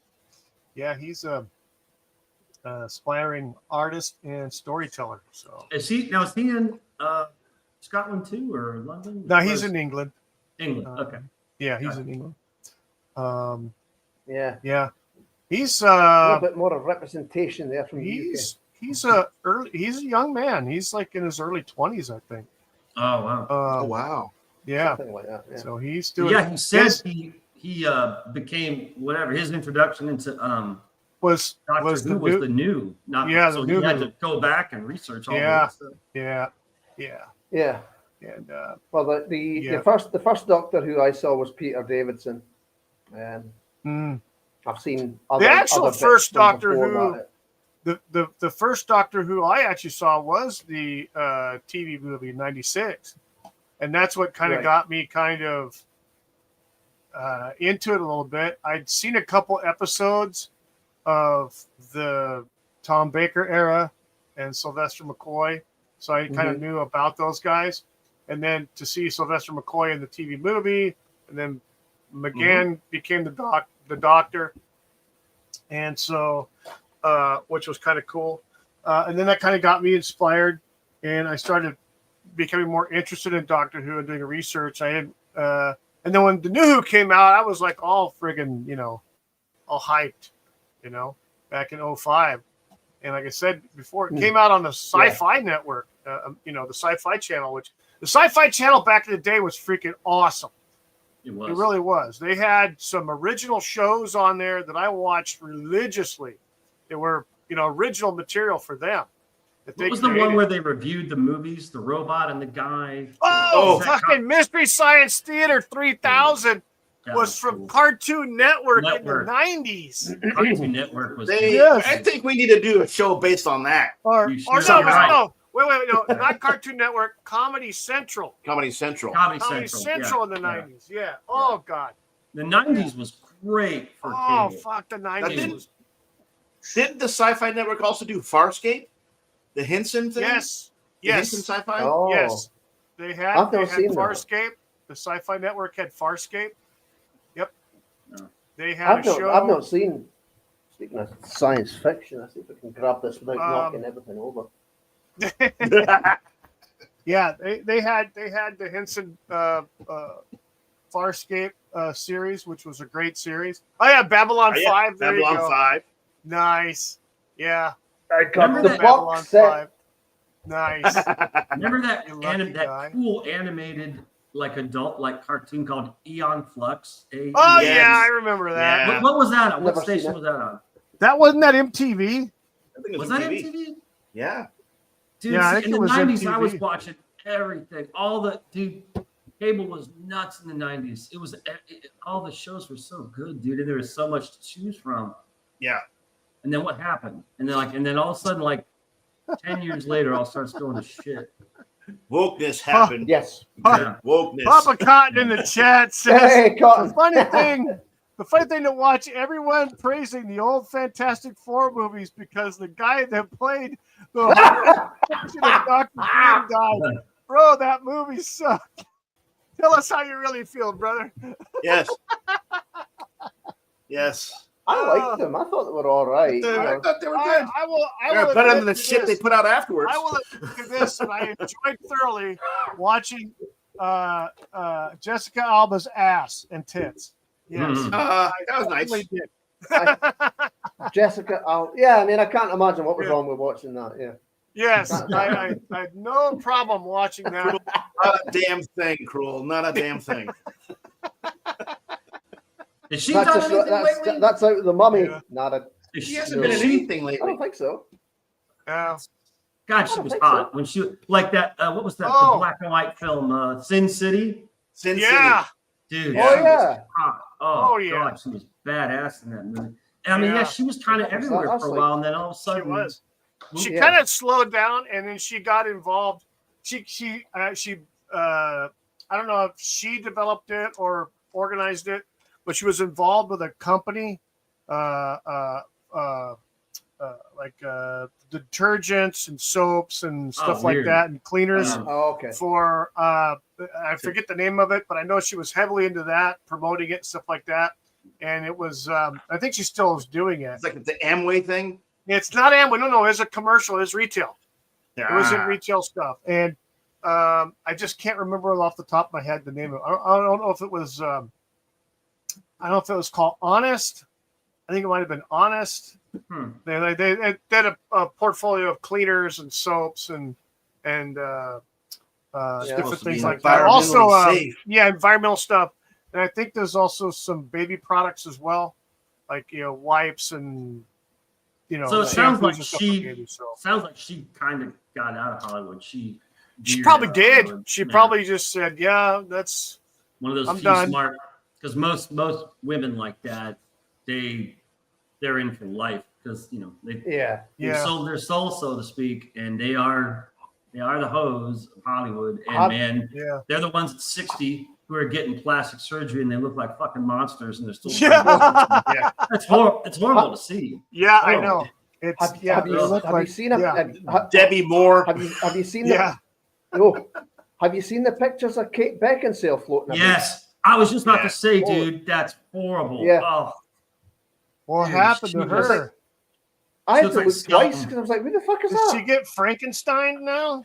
Skeletal, dude. She looks skeletal. I couldn't believe it was her. It was it was depressing. I'm like, Jesus. I was That's like, the what only the- reason to watch the freaking those vampire movies. Underworld? Yes. Yeah. Yeah. That was the Underworld, only yeah. reason to watch. Dude, I use her photos from those movies. I use as reference for female faces in drawing because her face and hair, she was so goddamn photogenic in those films. Yes. It's amazing. Oh my God. Hell yeah. That's one of my top 5, women to base off to draw women. And now it's like, why did you do this? It's like you were so fucking good looking back then, and it's horrible. Yeah, she did the Underworld movie. She was also in the movie with Hugh Jackman, the Van Helsing movie. Yeah. She was in that. She was gorgeous in that. Yeah. Yeah. Oh, fuck. Yeah, absolutely gorgeous in that. Yeah. Yep. So what we're getting now from Marvel, I mean, fuck. What is this? Now we're hearing the Ironheart movie is trash. Everybody's roasting that thing at the stake. Yeah. Everybody's It's they're an bagging Iron on Man knockoff. the fucking Fantastic Four with Pedro Pascal Fuck him. as the cuck.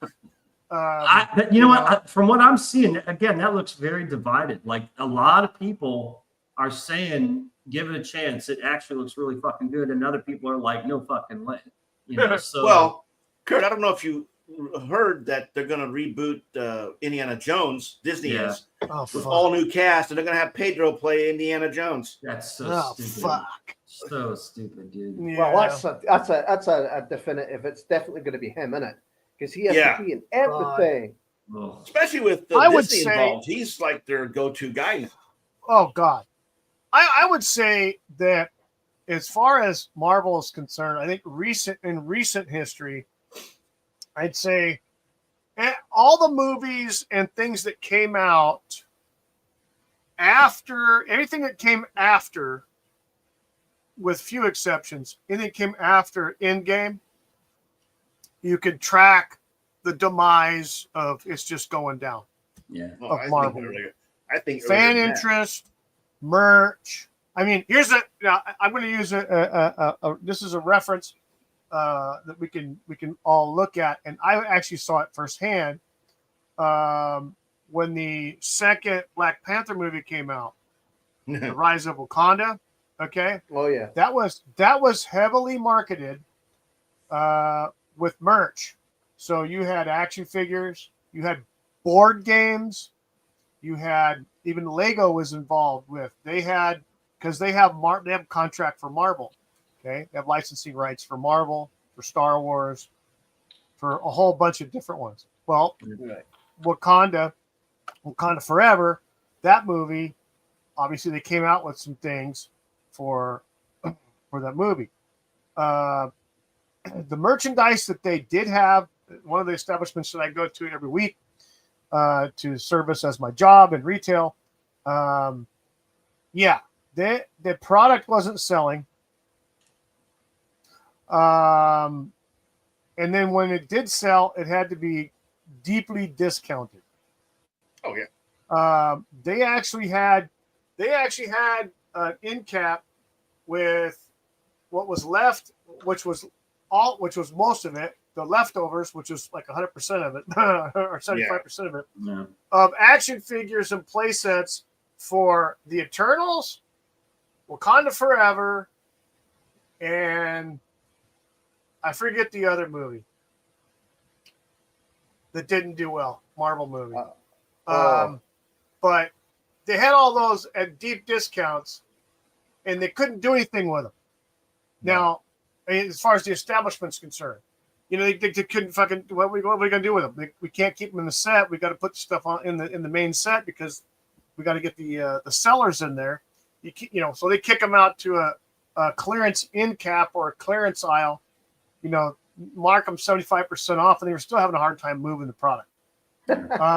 It was crazy watching that, but I know for Eternals and Wakanda Forever, those two were hard. It was hard for those stores to get rid of that shit, to sell the product, because nobody fucking gave a shit anymore. Yeah. And then, unfortunately, it's unfortunate because Chadwick Boseman passed away. Because he would have been in the second movie. It wouldn't have been her. It probably would have been a better movie, and probably would have sold a lot of shit, a lot of merchandise. Yeah. But because it wasn't him, they brought her in to fill the void. It got all DEI, wokey, whatever you want to call it. The writing was shit, and it didn't do well. Same thing with the freaking Eternals. Didn't do well. Yeah. So yeah, I'm trying to remember what that other film was, though. I mean, I didn't see it, but it's the guy was all in white, like a white suit kind of thing, if I remember. Oh well, there's Shang-Chi. There was that one that didn't do well. No, it was like a white suit, a white like a ninja suit or something. I can't remember what it was. I'm trying to think. I don't know. I didn't watch it. I know the Shang-Chi movie didn't do well, and the merchandise didn't do well, but they didn't have a lot of merchandise for that to begin with. They just had some action figures. They didn't have anything for Lego that I can recall, but they had action figures for it. Hey, look at Night something. Moon Knight. Moon Knight. Yeah. They made a film about Moon Knight. Oscar Isaacs. Yeah. I think Was it a movie or was it a TV show? No, I don't remember. I think it was on. Wasn't it on Disney? Weird. I remember something about Moon Knight. Well, look at the old interweb. Let's look If it was a movie or a series. Maybe it could have been like a Disney movie. I don't know when they put it on Disney Plus. Wow, I would think Moon Knight would be big, Yeah, you'd think. Wow. But I don't know either. I don't have a Disney. I don't have a Disney Plus subscription. It was in 2022. It was on Disney Plus. Oscar Isaacs in the lead role. Huh. Right. Was it a series or was it a movie? It was a series. Yeah, okay. Weird. Yeah. Jesus, never even heard of that. Well, I know the Shang-Chi one. That one was kind of controversial out the gate, and then the merchandise. They didn't have a lot of merchandise for it. They had action figures. I think Hasbro still has a contract for Disney, and they were doing action figures and stuff like that for Shang-Chi, but not much came of that merchandise. I think I saw a few pieces on clearance too. And speaking of merchandise, the old favorite Star Wars. You talk about having a shit ton of freaking clearance for Star Wars. It was nuts. For the sequels, yeah. Yes. Oh my God. The only thing that was selling, and even today, the only thing that sells really is when they come out like with the special edition. Like they came out with special edition Star Wars, special edition Empire Strikes Back, like the 40th anniversary. Yeah. Okay. Yeah. The same thing with Return of the Jedi 40th anniversary figures. Well, I picked up a 40th anniversary for Empire Strikes Back. And but those are the only ones on the shelf. Everything else got moved to freaking clearance. So you'd walk over there and there's like Rose Ticos and Poes and all these other characters all over the freaking place. Tons and tons of them. They're 75% off. Jesus. And it's still not moving. No. And because, and here's the funny thing, because the action figure, the merchandise sales were so poor, Hasbro, who has the contract and licensing to do that, has now cut back because they were so sick and tired of losing their ass Oh on yeah. the freaking merch. I have to say this because I got into a back and forth with somebody maybe like a year ago, and I think it was just before the Acolyte came out or something, or maybe just whilst it was still out, and like the merchandise wasn't selling, and I made a joke. You know me, I made a joke, and I said it's almost like they've made something shit. and I got this guy. I'm not kidding. He fired back. He says, "You don't know what you're talking about. They're selling hot toys or whatever, and blah blah blah blah blah, and all this." And I just says, "Look, don't tell me that that financially Star Wars is successful. There's a big difference between Not anymore. your personal. Not anymore. There's a big difference between your personal likes and dislikes. Yeah. Right. Yes. There's tons of evidence out there. The merchandise hasn't been selling as good. Right. The Galaxy's Edge is never mentioned anymore. The Galactic Star Cruiser that closed with That was in shit. a year. Yeah. A year. Yeah. And obviously Disney Plus lost a whole heap of subscribers. Yeah. So it's not that good. You like something, but don't tell me it's financially successful. It's not. That Disney Star Wars cruise thing was a disaster, dude. I mean, dude, I remember because they were promoting it and showing all these cool photos and sneak preview, and you were like, this is going to be fucking amazing. You know what I mean? And then it comes out, and you start seeing like the tours, the people who got the free passes, and just more info comes out, and then the cost, and you're like, this is a nightmare. This is shit. What was it? Was it like 15 grand for a ticket or something like that? It was just insane. They were talking about it was like they were basically basing it on families, like a family of 4. What the hell? What is this? Nice, Lando. Okay. That's a Lando. That's cool. Oh, that's awesome. The Lando 40th anniversary. Nice. You can see right there. 40th anniversary sticker. No, hell no. No. About 20 years you can cash that in and retire. Yeah. But this is the only thing that you could find that was still on the shelf that was getting regular price. Yeah. When I got this a few years ago, it was still getting regular price. Everything else for the current fucking movies was all on the clearance rack. All that shit. It was nuts. I mean, the only thing that was selling, honestly, was stuff like this, the 40th anniversary stuff for Empire Strikes Back, or the Mandalorian. Right. Anything related to Mandalorian was selling. Other than that, there wasn't shit. I mean, it was, as far as Star Wars was concerned. Yeah. It's almost like they use stuff as Baby shit. Yoda, Grogu was selling. Mandalorian was selling. The action figures from the series was selling, but nothing else. Yeah. I saw. I've seen the clips of Luke Skywalker in the Mandalorian season 2 and stuff like that, and Boba Fett in Mandalorians as well. And that looked really cool. But I've not seen it. I have no intention of seeing it either. I don't want it. Right. Hey, Barat, have you seen Mandalorian season 1? No. Oh, dude. Yeah, gotta see it. I've not. Highly recommended. Highly recommended. It's old school, dude. What happened with me was I haven't really seen any of the films after Last Jedi, and I was kind of back and forth. I was watching some of the stuff on Mando, and it's like, okay, this looks kind of cool. And by the time season 2 came around, I'm thinking, right, okay, this is looking good. If this comes out in DVD or whatnot, I might get it. But then they fired Gina Carano, and I'm like, oh.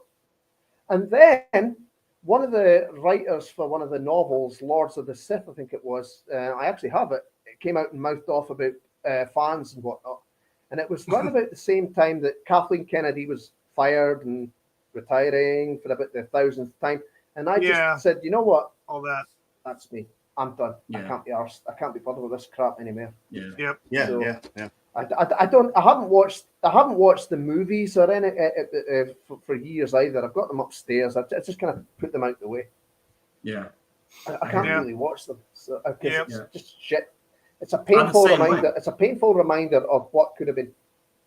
Yes. Yes, exactly. Exactly right. absolutely. But Yeah. when your wound finally kind of heals and scars up, I highly recommend Mandalorian Yes. season 1, dude, Yes. because it is like Lucas and all of them went back in the 70s and made a fucking show. Well, it was done It's by ins- Favreau. Favreau is the insanely- one. Favreau. Yes. Dude, John it is Favreau did it, and he's an 100%. uber fan. 100% original trilogy. It's Yeah. crazy. I mean, Yeah. because I would watch the backgrounds for props. They have props from the original Star Wars movie that they use in The Mandalorian. Yeah. Well, Couldn't believe it.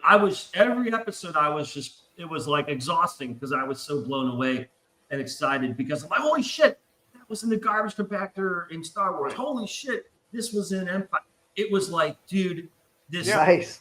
it gave me hope. Like, holy shit, maybe they're steering the ship back the right direction. Yeah, that's John Favreau. It is so accurate, Right. dude, to the originals. It looks like they made them back then in this. It's amazing. But then season 2, not as much. Still good. I think still good, just not as much. It starts to slowly kind of get away from that. Here's a little trivia for you from all these sci-fi geeks.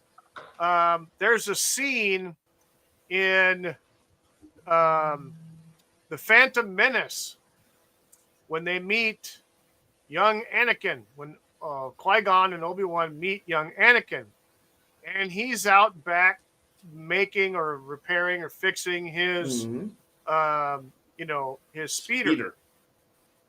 In the background, in amongst all the freaking piles of junk, is a pod from 2001. 2001. Yeah. All right. The actual set piece of the pod that Hal used to kill the fucking astronaut is in the junkyard background of that. Yeah. Unmistakable. It's not like it's hidden. It's you can see it like there. holy shit. Well, it was like, do you remember in I didn't know that. I didn't know that. Yeah. Another these are called Easter eggs. Easter eggs are fun as shit. Yeah. In the prequels, I'm not sure if it was the first one or the second one, but E.T. the Extraterrestrial is in the prequels. Did you know that? Oh yeah. He's in the Senate. The Senate. There's like Phantom three of them. Menace. Yeah. There's like 3 of them in one of those fucking floaty pot things in the Senate. I love shit like that. And I think it was a nod to Spielberg. Yeah. Mm-hmm. Yeah. Lucas and Spielberg was the were best friends. Yeah. That was the Phantom Menace in the Senate scene. Yeah. Going back to what we talked about before, Kurt, was like you're saying the Mandalorian, the first season was great and all these things. Well, going back to like someone who knows the history and the canon of it, John Favreau producing and directing those episodes. So he knew what was supposed to be there and what was not supposed to be there. And that's why it was so good that season, the first season. Exactly. He was a fan. And I saw an interview with him. He was a fan like us, like little kids. Because he's like roughly our generation, give or take. He was a fucking Star Wars geek fan as a kid.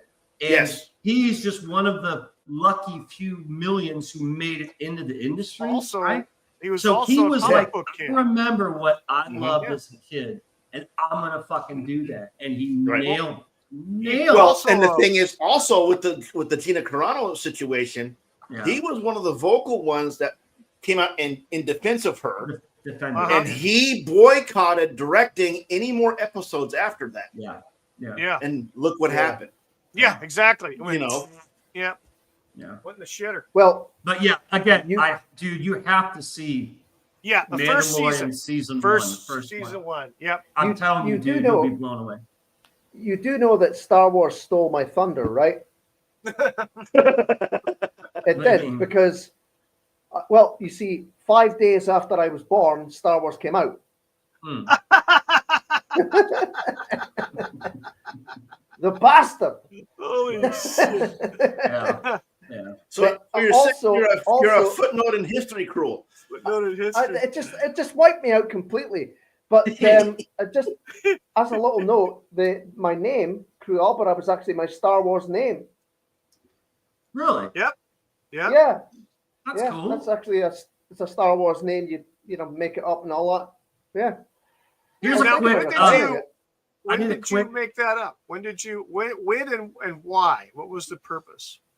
Well, I Tell was us. sat in college one day in 2000, and a pal of mine who was there as well. He was a Star Wars fan, and he told me about this name generating thing. Right.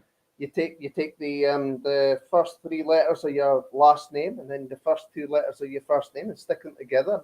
That's cruel. And then you take the first 3 letters of your mother's maiden name, which is BIR, and then take the town that you were born in, which is AB for Aberdeen. Stick them together, and then you get a Star Wars name, and it's been my Star Wars. So Nice. what's that mean? That means it That's cruel, but I cool. was like 25 years old. So Nice. That's cool, man. He's a young guy. he's a young guy. Just I'm not, but he is. That's Yeah. a cool story. What do you guys Yeah, think that is about cool. all of you? What do you guys? What did you guys think about Rogue One, It was all right. the movie? I liked it. I liked liked it. I Yeah. watched it. I liked it. I was kind of I thought it was skeptical, good. but I Really liked it. fucking good. See, Yeah. with Good. To me, it's Rogue One important. with me, but with Rogue One with me, you know, it saw all the ones from the Force Awakens and stuff like that. Right. I was like, right. cool. I was turned off from the franchise, and I Right. saw Rogue One, and it's like, oh, there's hope again. We're Yeah. gonna have another. Yeah. You know, I thought they were Yeah. gonna make the course correction, but they didn't. Right. You know. No, the they didn't. way Rogue One was in the film is how the Mandalorian is in the series. You know what I mean? Those two are like they kind of they're different from all the others, and I don't understand how this happens. It's like because they have all this woke Star Wars shit, and then all of a sudden, like one series or one film is like awesome, like the old movies, and then they go back to the shit. I'm like, it's like this strange amalgam that happens, like a little sprite that lights up. It's like, here, remember how it used to be? It was really cool, and then it goes back to the shit. So Yeah. I really, in fact, Rogue One, when it comes to the 9 movies, is number 4 for me.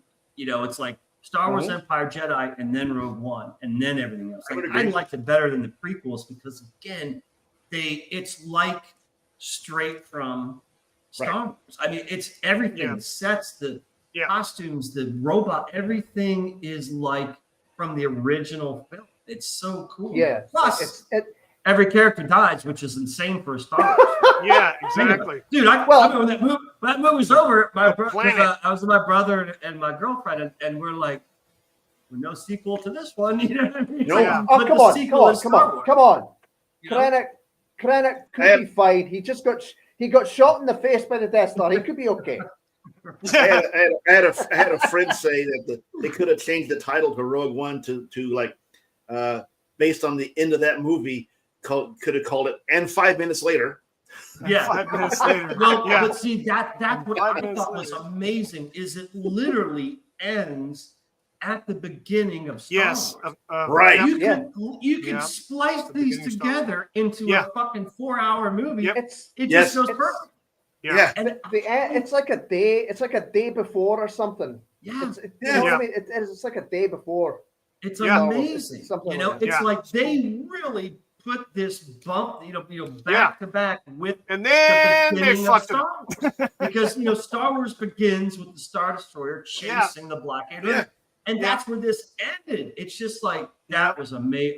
I really liked Rogue One, and Yeah. Yeah. But Season that was one a of good movie, and Mandalorian. then they fucked it up. And then they after just- I that. don't know. Oh, My yeah. favorite character from Rogue One is Donnie Yen's character. You Yes. know, Oh, I yeah. like Donnie Yen. I used to watch all the movies with Donnie Yen. You know, the Japanese cinemas Yeah. and stuff I like know, that. It was Chinese cinemas. Donnie Yeah. Yen But was the, kicked what's, off but his the ass. girl, the woman was awesome. What's her name? What's her name? The Jyn chick, Erso. Jyn Yeah. Erso. I mean, I thought she was really cool character. for a Star Wars chick. You know what I mean? Yeah. She's Yeah. She quite, looked quite hot. attractive as well. Quite She attractive. looked good in the outfit. She was hot, but she wasn't flaunting it. She didn't have No. to be. No. It was Star Wars, dude, because Leia was she was fucking 19 when she did that movie. So she was this young, Yeah. attractive girl, until the whole slave bikini thing. So the first 2 movies, she was covered from that down. I mean, think about it. neck down, she was covered in first two films, and then they throw her in the slave bikini, which we didn't mind at all. That was fun. hell no. But the point was, she wasn't not. wearing that the whole movie. It was she was a slave, and when she was freed again, she's back to wearing clothes from the neck down. That's how Jyn Erso was so cool, is because she again was like a Star Wars character, a woman dressed from the neck down. You could still tell she was hot and had a great bod, but I thought she was really fucking cool for us in that era of Star Wars, where all the women, the fucking Mary Sue's, like what's her face and the prequels and shit. Yeah, where you had a female lead who was actually fucking cool. That's why Rogue One was good, I thought. Yeah, right. Yeah, and she died. They all fucking died. I couldn't fucking died. What's the last movie where all of the main characters died? Everyone died. Yeah. Reservoir Dogs. I was thinking that gotta be, well, you know, I suppose so. Yeah. Oh, what are we here now? Our final victim of the day. Oh my goodness. DC Another one, just Universe. another victim. The DC Universe. Yeah. So, how many? This is almost like a depressing fucking franchise, because you get some great movies, you get some great Batman movies, you get some fucking great Superman movies, and they tried to do the Green Lantern one with Ryan Reynolds, and he hated that one now, and so it's kind of funny him poking fun at it. It's funny. Mm-hmm. Different iterations of Batman, different styles of the Batman. Michael Keaton's Batman versus Christian Bale's versus, fucking George Clooney, and even freaking Val Kilmer. Adam West. Don't forget Adam West. Well, I mean, that was more candy. Adam West. Yeah, exactly. But it's with this. You've had, who I would say is probably the best Superman since Christopher Reeve is, Henry Cavill. Mm-hmm. Right. Definitely. And they fucked that whole thing up 8 ways sideways. Is the fuck. Yeah. I think that was the studio's fault. That was that was a stupid mismanagement. Fuck. Someone should have been fired for that fucking shit. Yeah. Maybe it worked. A really quick interruption, and then we'll go back. Yes, go ahead. Henry Cavill in The Witcher, same fucking thing. Oh yeah. Why would you do that? Why? Yeah. Because he knows the story. Yeah, He was a nerd. Yeah, He gives a shit I have a as well. theory that Henry Cavill himself, as an actor and a person, is so goddamn good and knowledgeable and loved by the fans that, like, Hollywood and the studios are intimidated by him. Like, he's too good for them. And so they have to get rid of him. I mean, it doesn't make sense. The dude is fucking awesome in like everything he does and as a person, but yet he keeps, they keep getting off of these roles. Why? I don't. It's weird, dude. Well, he also did Sherlock Holmes on Netflix. Yeah. No, which was very good. Yeah. I haven't seen Witcher either, but I heard he was good. It's good. But DC is doing worse than Marvel, right? I mean, the DC franchise is doing worse than the Marvel. They can't get it off the ground. That's the problem. No. They've had opportunities, and then someone comes along and sticks their dick in it, and it's fucking done. The Marvel Cinematic Universe was already in full swing by the time they were starting to try and do DC. That's the thing, and they were playing catch up right from the get go. Yeah. They're playing catch up from the get go. But they already had groundwork laid for the last 2 fucking decades. Yeah. With the Dark Knight trilogy. Yeah. Right. Yes. Yeah. Yes. So great trilogy. They can't fucking. I mean, okay. They get some people in there, Cavill, Gal Gadot, okay, and I didn't mind Affleck at all. No, I don't mind either Batman or as Bruce Wayne. In fact, I think he played a great Bruce Wayne. Yeah. Affleck did. Yeah. Wasn't impressed with the dipshit that was freaking Flash. No. He's a weirdo now. That guy. That fucking moron. And then fucking Momoa was awesome, and my opinion is freaking, Arthur Curry. Aquaman. And Yeah. I'm kind of indifferent. I don't really have an opinion on the cat that played Cyborg. I think he did a good job. Wonder Woman. I think Wonder Woman. I think she's How cool. many bloody origin stories and reboots do we need? Yeah. Right. I Another one. thought Gal Gadot as Wonder Woman was awesome. I mean, she's really fucking cool. She looked fucking great. She was definitely yes. I think that easy on the eyes. Yeah. Well, I think P.D. Rich has got it right. This is DC and Warner Brothers' problem. They keep rebooting all these characters, and they don't have any consistency. Yeah, there's no consistency. No. So you bring in one director. You bring in the guy that did the freaking what's his fucking name? That arrogant prick.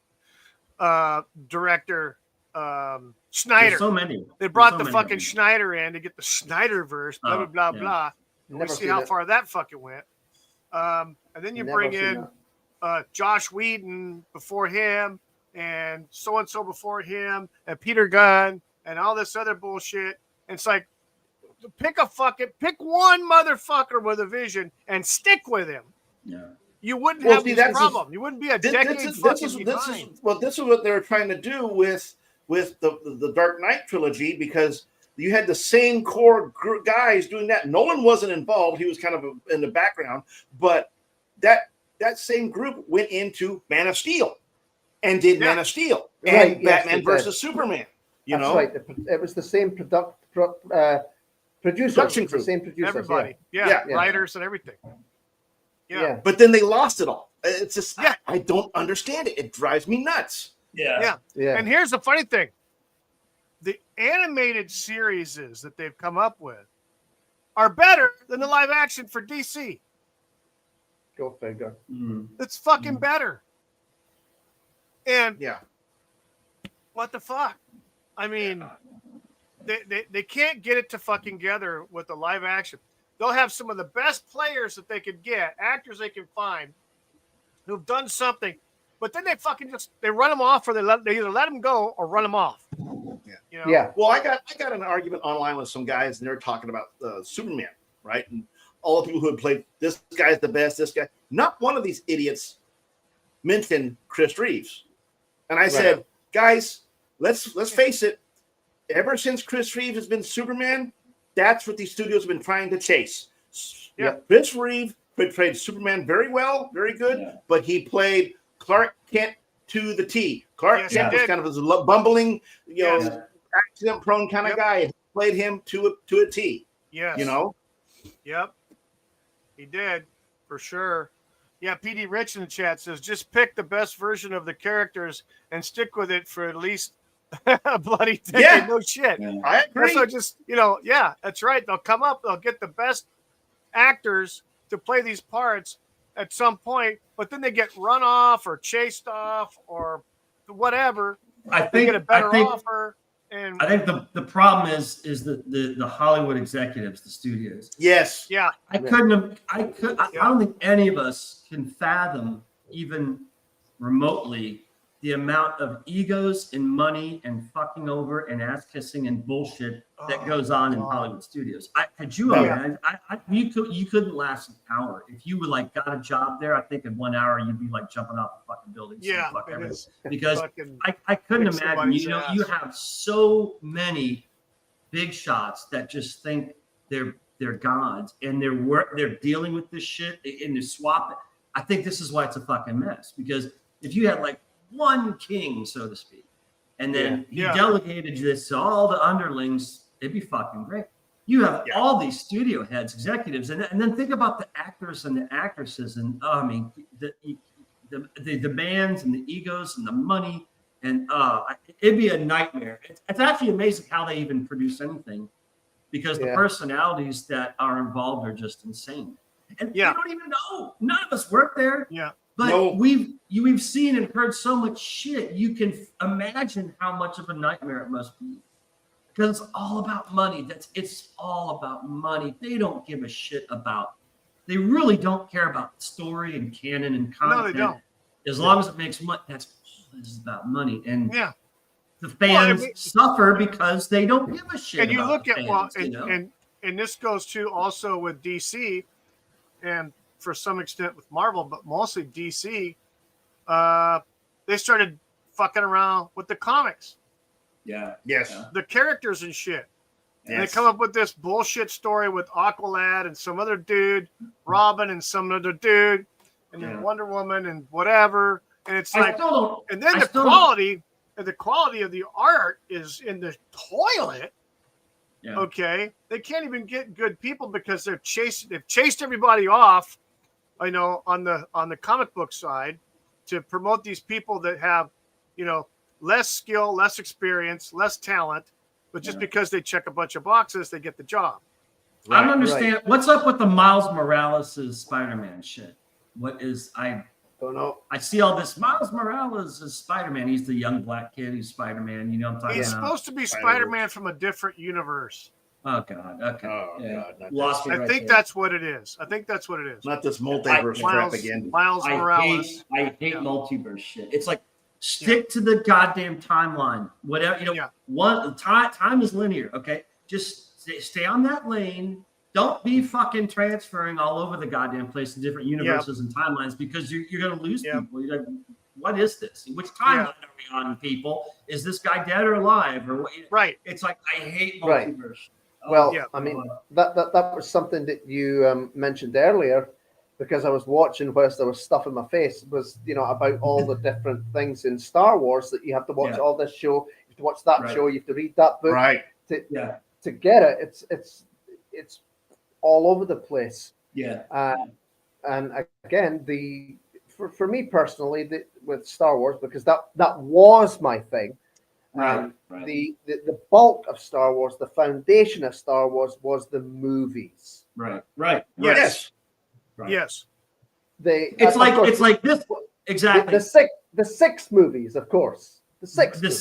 The movies in Star Wars, it was like that's like the main big channel river, like the big fucking rushing thing. And then all the other stuff from the games to the comics to the novels are like little branching streams that just branch off of the main one. Right. But the point is the main one's the fucking main one. And these little branches come from the main one and return to the main one. You see what I'm saying? Yeah. That I think is how it should be done.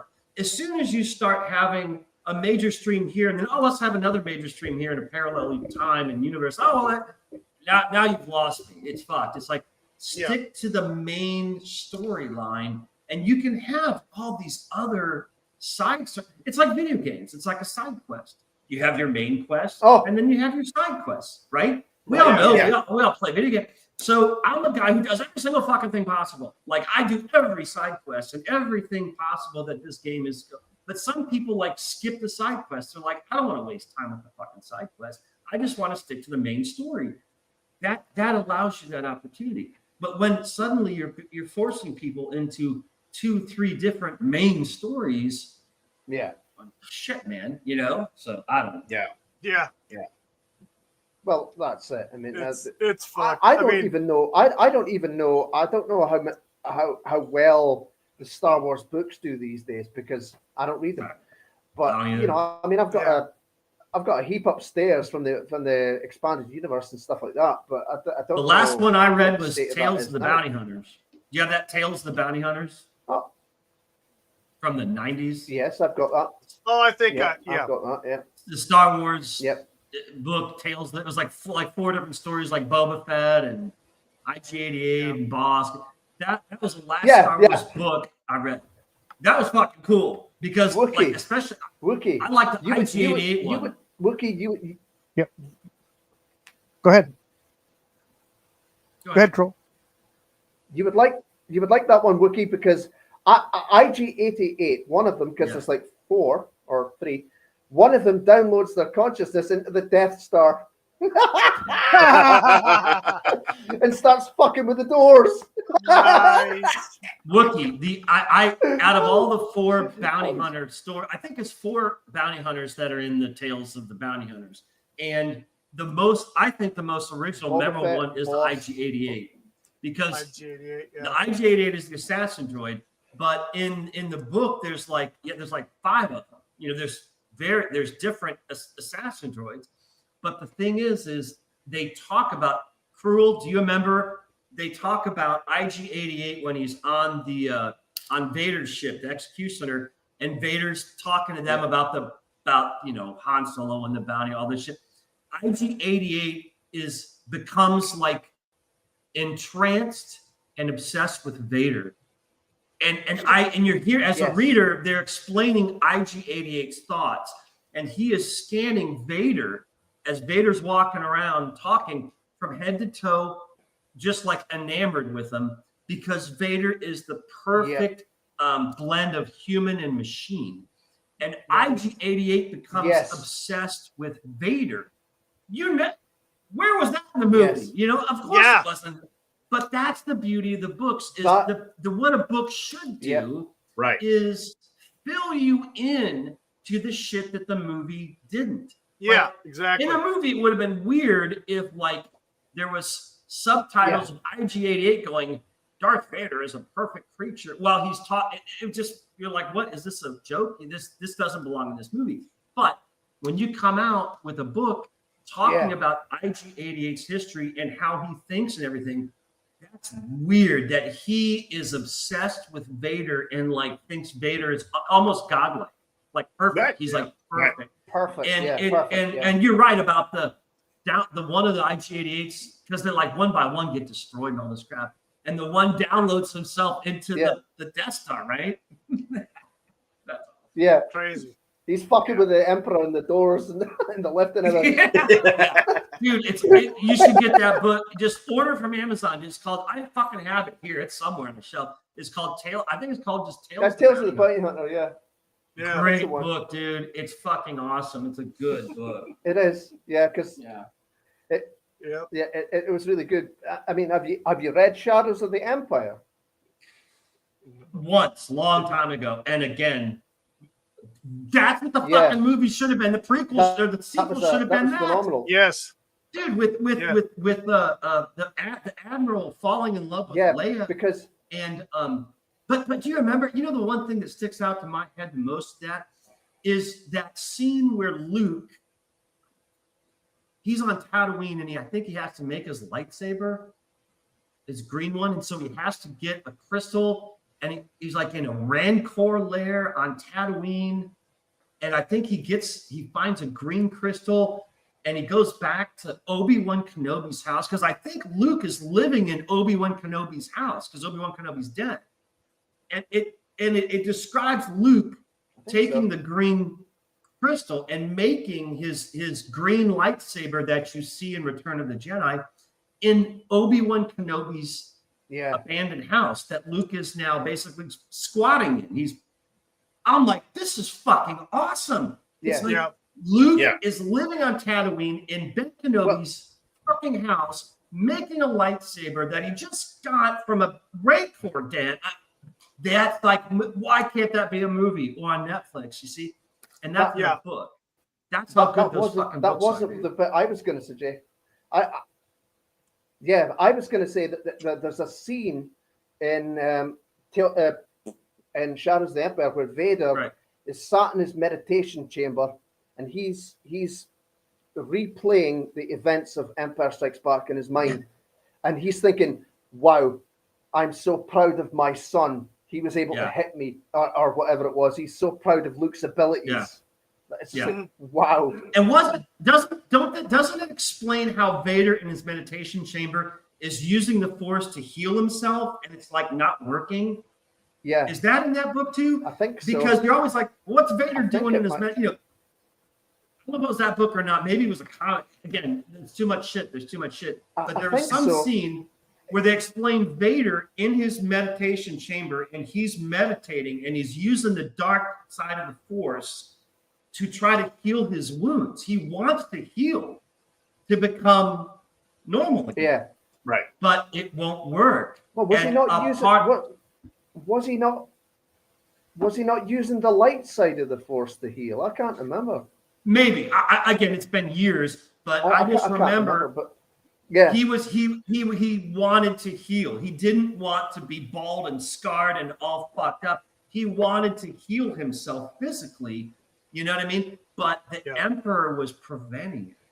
The Emperor is a sick, sadistic bastard. Yeah. The Emperor purposely made Vader's costume uncomfortable and almost painful so that Vader was always irritated, always on the edge of snapping. Always angry. Yeah. Yeah. When you go into their relationship, it's almost like homo relationship. It's weird. It's his father-son torturous, sadistic crap because the fact that Vader's suit, the Emperor purposely made it uncomfortable to wear so that Vader would always be irritable. That's fucked up. That's sadistic shit, man. It's sadistic, yeah. So yeah. That's the books. That's the books though. Yeah. Yeah, the books provide a lot of insight into, like you said, these branches that split off, but they're part of the main thing. It's just it basically fills in the blanks with the details that you don't see on the movies. And that's how books should be. Books shouldn't necessarily, and they can go off and do their own thing, and I'm cool with that too. But I think the best use of the books when it comes to movie franchises is to fill in the gap, is to expand character background or thoughts or why they did this or why they did that or how do they feel about this person who's dead. All that extra cake. It's like a whole bunch of fucking cake. You got this awesome wedding cake that's perfectly balanced with icing cake, and now you take a whole bunch more cake and you fucking shove it on the sides. That's cool. It's more for the true fans to develop. You know what I mean? Yeah. Once you start fracturing into here's a different story, and here's a different story, and here's a different. Well, then the fans are like, I can't keep up. Let's get back to the main goddamn story. You know what I mean? Yeah, exactly. Right. Exactly. Yeah. And that we see that in all these other franchises too. They're just splintering off, coming up with nonsense bullshit, just to use as filler.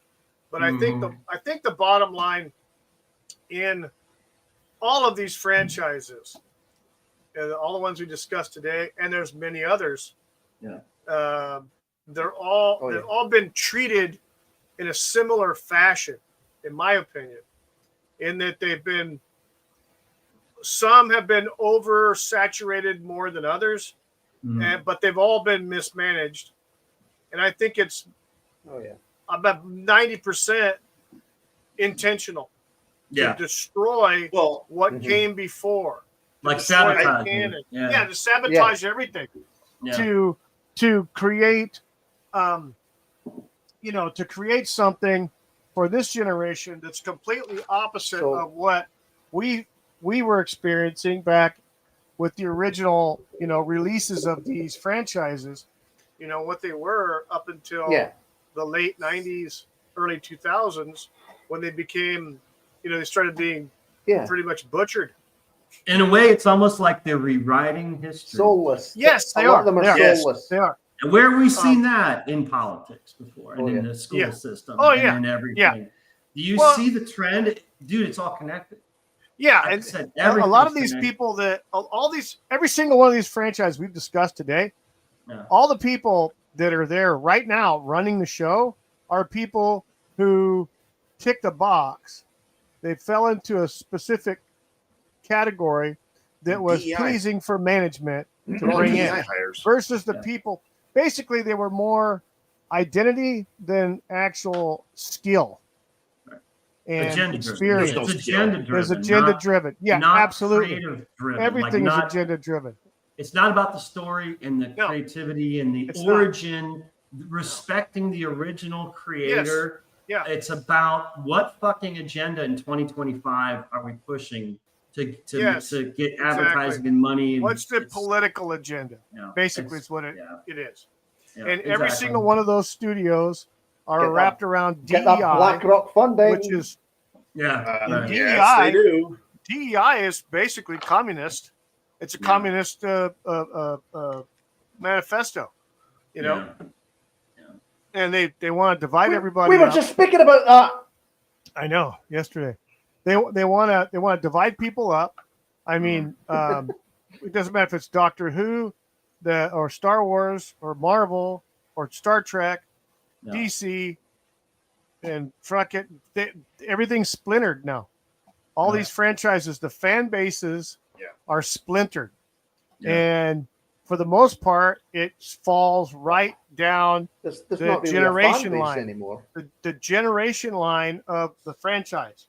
The ones that have come before don't like the ones that are coming now. The problem is the ones that are the new ones they either don't know of what came before, or they don't care, or they have been trained to not care. You see, there's a difference between not caring and knowing, and not knowing and being trained to not care. And I think a lot of these places of academic accomplishment are training people not to care and not know. Don't know. Don't look over there. It's like Zahi Was. Oh, it doesn't exist. I don't see it. It's not there. You know, when he's talking about all the new shit that's been discovered that he knows about, but that doesn't exist. That's false. You know, just denying the shit out of it. Well, that's how these obey people, and consume. Exactly. Obey and consume. And that's why it's important to support independent creators such as myself with their current projects. Yes, exactly. No, you're absolutely right. Which you guys have. Abby and Cheap Wookie, pop, I appreciate. cheap pop. Cheap pop. That's all right. Sometimes you have to have those cheap pop. shameless I plugs. had to sneak that in there real quick. It was for human. It was Shameless plug. That's Shameless plugs are good. And if you like that, you'll love this. Yeah. But New and improved. Yeah, but you're absolutely right. It's the independent creators who are either bringing back old franchises that some of these modern writers don't give a shit about, or they've pretty much destroyed, and it's taken, or the independent characters grew up and creators who grew up on classic Star Wars, classic Trek, classic DC, classic Marvel, classic Doctor Who, all these other franchises, that have come in the past, whether they're sci-fi or not sci-fi, that they had a little bit of a history.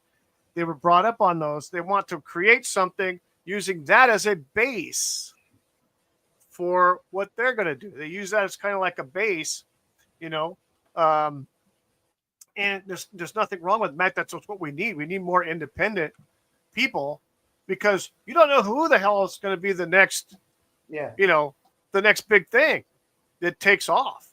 It's like that. Boom. All of a sudden, you strike a nerve with a bunch of people, and they're like, holy shit, this is great, whatever it is, because people are, the thing is, the fans are searching for and yearning for and hungry for something that they can get a hold of for their escapism. Yeah. They need that escapism. And we were spoiled in the 70s and 80s and the 90s with the escapism. It was everywhere. Yeah. Books, novels, comics, TV, movies. It was great. And It then come still along with is. 2000. It still is. In fact, there's more now, Wookie. There is more shit to escape now than there ever was in the 70s, 80s, and 90s. But it's agenda driven, which means it's shit. Yes. It's like a false hope, like a false love, like a love that's a lie. Here is this awesome thing, and you'll get us, and you'll lose yourself in it. And then in it, there's all these bullshit agendas, DEI this and fucking woke this. And one is, and then you're reminded of, this is why I hate reality in my life and I want to escape it. But they're reminding me of my shit reality in life. So you say, fuck it. And that's like myself and Cruel did Star Wars. I said, I'm done. I give up. And I just had to fucking do it with The Witcher. The Witcher was the last thing I was into when it comes to network, whatever, and when they got rid of Henry Cavill, I said, I give up. Now I'm into nothing, which is why all I do is work on my own shit. It sucks because I used to be into all these different franchises. Every single one I've gotten sick of eventually, to the point where I am now not into any franchise. It's a weird way to live, because I can't really talk to people about the MCU anymore or anything because No. I'm not into it. I can't talk to people about this because I'm not into it. I'm just into my own shit, and it's a fucking shitty time, and it has to go back. It has to go back. People have to get sick of this and say, you know what? We just want a good, cool story and escape. It doesn't have to be a $200 million budget. In fact, it could be $1 million or under. I just want it to be fucking cool that I'm going to believe in. Like, oh my God, this could be real. There was. They rebooted a franchise, Godzilla -1, for $15 million freaking dollars. Perfect example. Awesome. I knew you were going there. Awesome. Yeah. Well, I'll say this. Our need for escapism. Yeah. And them putting out all these things, these mediums and stuff like that. I think that fed into the oversaturation of a lot of these franchises because we wanted more. We wanted to know what happened in the next novel or the next film and stuff like that. Exactly. So these things became oversaturated and they went off and they splintered into I don't know how many movies and books and stuff like that, and politics. It became political because of the people who were in charge of it. It's like I said in the very beginning of this. I said it's a double-edged sword. If you're into this particular franchise, Star Wars or MCU or whatever, there's no shortage of material. You can day and fucking night be lost in the fucking Star Wars world, right? The problem is, is the shit that they're putting out now is shit. You see. So what used to be a cool escape 20 years ago, now it sucks. And so so basically you have a whole bunch of shit. It's like, okay, well, it's like what? Oh my God, there's a joke from Young Guns. There's like the sheriff's like, there's good news and bad. He's like, the bad news is all you got to eat is horse shit. And they're like, what's the good news? He's like, there's tons of it. Yeah, exactly. It's like you've got shit. Yeah, you got plenty of stuff to be lost in if you want to drown in shit. But if you want actual good quality stuff, good luck. It's hard to find. Yeah, that's really hard. Be there. Yeah, I mean, it's hard to find. If you don't care about the lore and all that, if you're a normie, you will do fine, probably. Mm-hmm. I mean, I know some of the normies are starting to turn off now, about time. But if you're basically a normie, you'll find plenty of stuff to watch and take your time. But if you give a shit about the continuity and the lore, the history of these franchises and whatnot, then you're probably not going to like it. Right. No. Yeah. Right. Exactly. Yep. Yeah. Well, that's why when I went to see, because the daughter wanted to see it, and the wife wanted to see it. I didn't want to see it. So we went to go see. I was dragged into it to go see the new Captain America movie. Mm-hmm. Oh, so my whole mindset was, this is going to be shit. And yes, it was. If you were looking at it from the perspective of it's a sequel to Captain America, he's the new Captain America. I looked at it as like this. It's just a fucking sci-fi superhero movie. I don't really give a fuck about past, present, or future. And it was a good movie if you looked at it like that. If you didn't give a shit who Anthony Mackie, if it was, whatever the fuck happened to whatever, it didn't matter. You kind of switch your brain as off, far as, you just kind of switch your brain off and then just said, okay, here we go. Let's fuck my head. And great visuals, great CGI, all that stuff. The storyline was crap. And then you've got they inserted another female character that was supposed to be part of the Red Room, Black Widow type bullshit, who was maybe 80 pounds wet. I mean, holy fuck. And she's kicking ass on these 6'3" motherfuckers that's 250 pounds. Yeah, like no problem. Right. Girl power. It was like, exactly. Girl power. Yeah, fuck. Yeah. But if you just turned your brain off and just said, okay, great CGI, etc., everything else sucked. Ooh, well, actually, sparkly. the one thing that didn't suck, they did have a good villain. I'm not talking about the main villain. They had fuck, his name escapes me now. Brainiac. Esposito. Brainiac. No, Yeah. no, what? No. From No, Big no, Bang. That's right. The Yeah. leader. Giancarlo Esposito. Giancarlo No, they- Esposito. Yes, Carlo Esposito. Yes, he was awesome. Yeah. Ruthless son of a bitch. Loved it. Freaking awesome. Now, it was kind of good to see. Yeah, They did bring back, as far as the he's leader, become good at being a villain. Yeah. original guy who was in the movie that they had with Abomination and stuff like that. Ed Norton. So it was the Ed Norton Hulk. Oh And yeah. he was in. They brought him back as the leader. That was kind of cool, I guess. That actor, anyway. But no, the only good thing about that whole movie was Carlo Esposito. Giancarlo Esposito. He was awesome in it. He's He great. didn't have a whole lot of stuff, a He's a whole good lot of actor, screen yeah. time, but he He's was a bit. Hey, remember, he's the villain in The Mandalorian as well. Yes, he's good in that too. Ah, Very okay, good. so- Yeah, he's very Yeah. good in that. And but no, he was.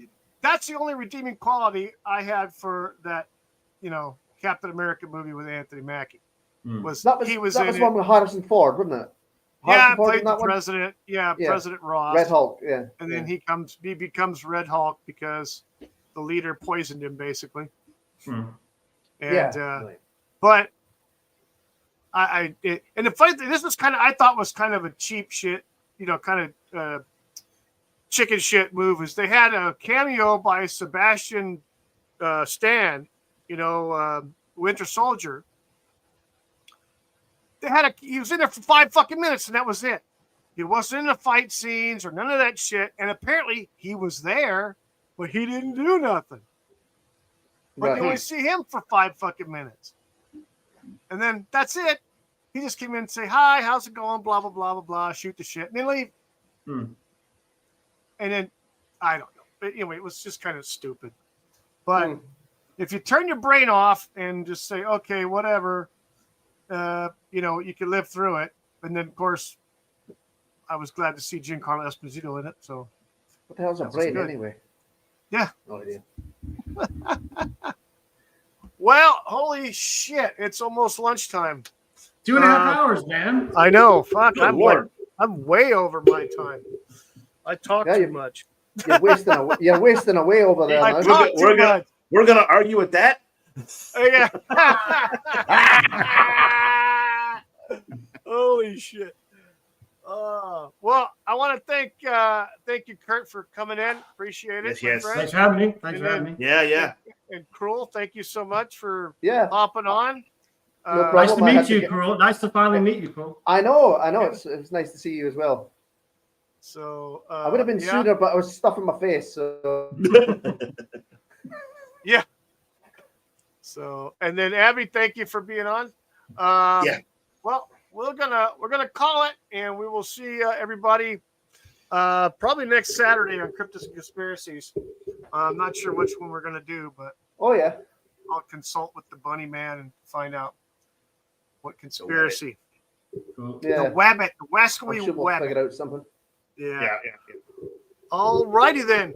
Everybody have a great rest of your Sunday, and we will see you next week. Thanks for Yes. stopping in. Later. And Bye, have a everyone. good one. Check for the Bye. link down in the description for Jackrabbit's podcast. The link takes you right to that stream. Again, we'll see you. Have a good one. See ya. Bye. Bye. We all just want to party. Yes, yes, we don't care what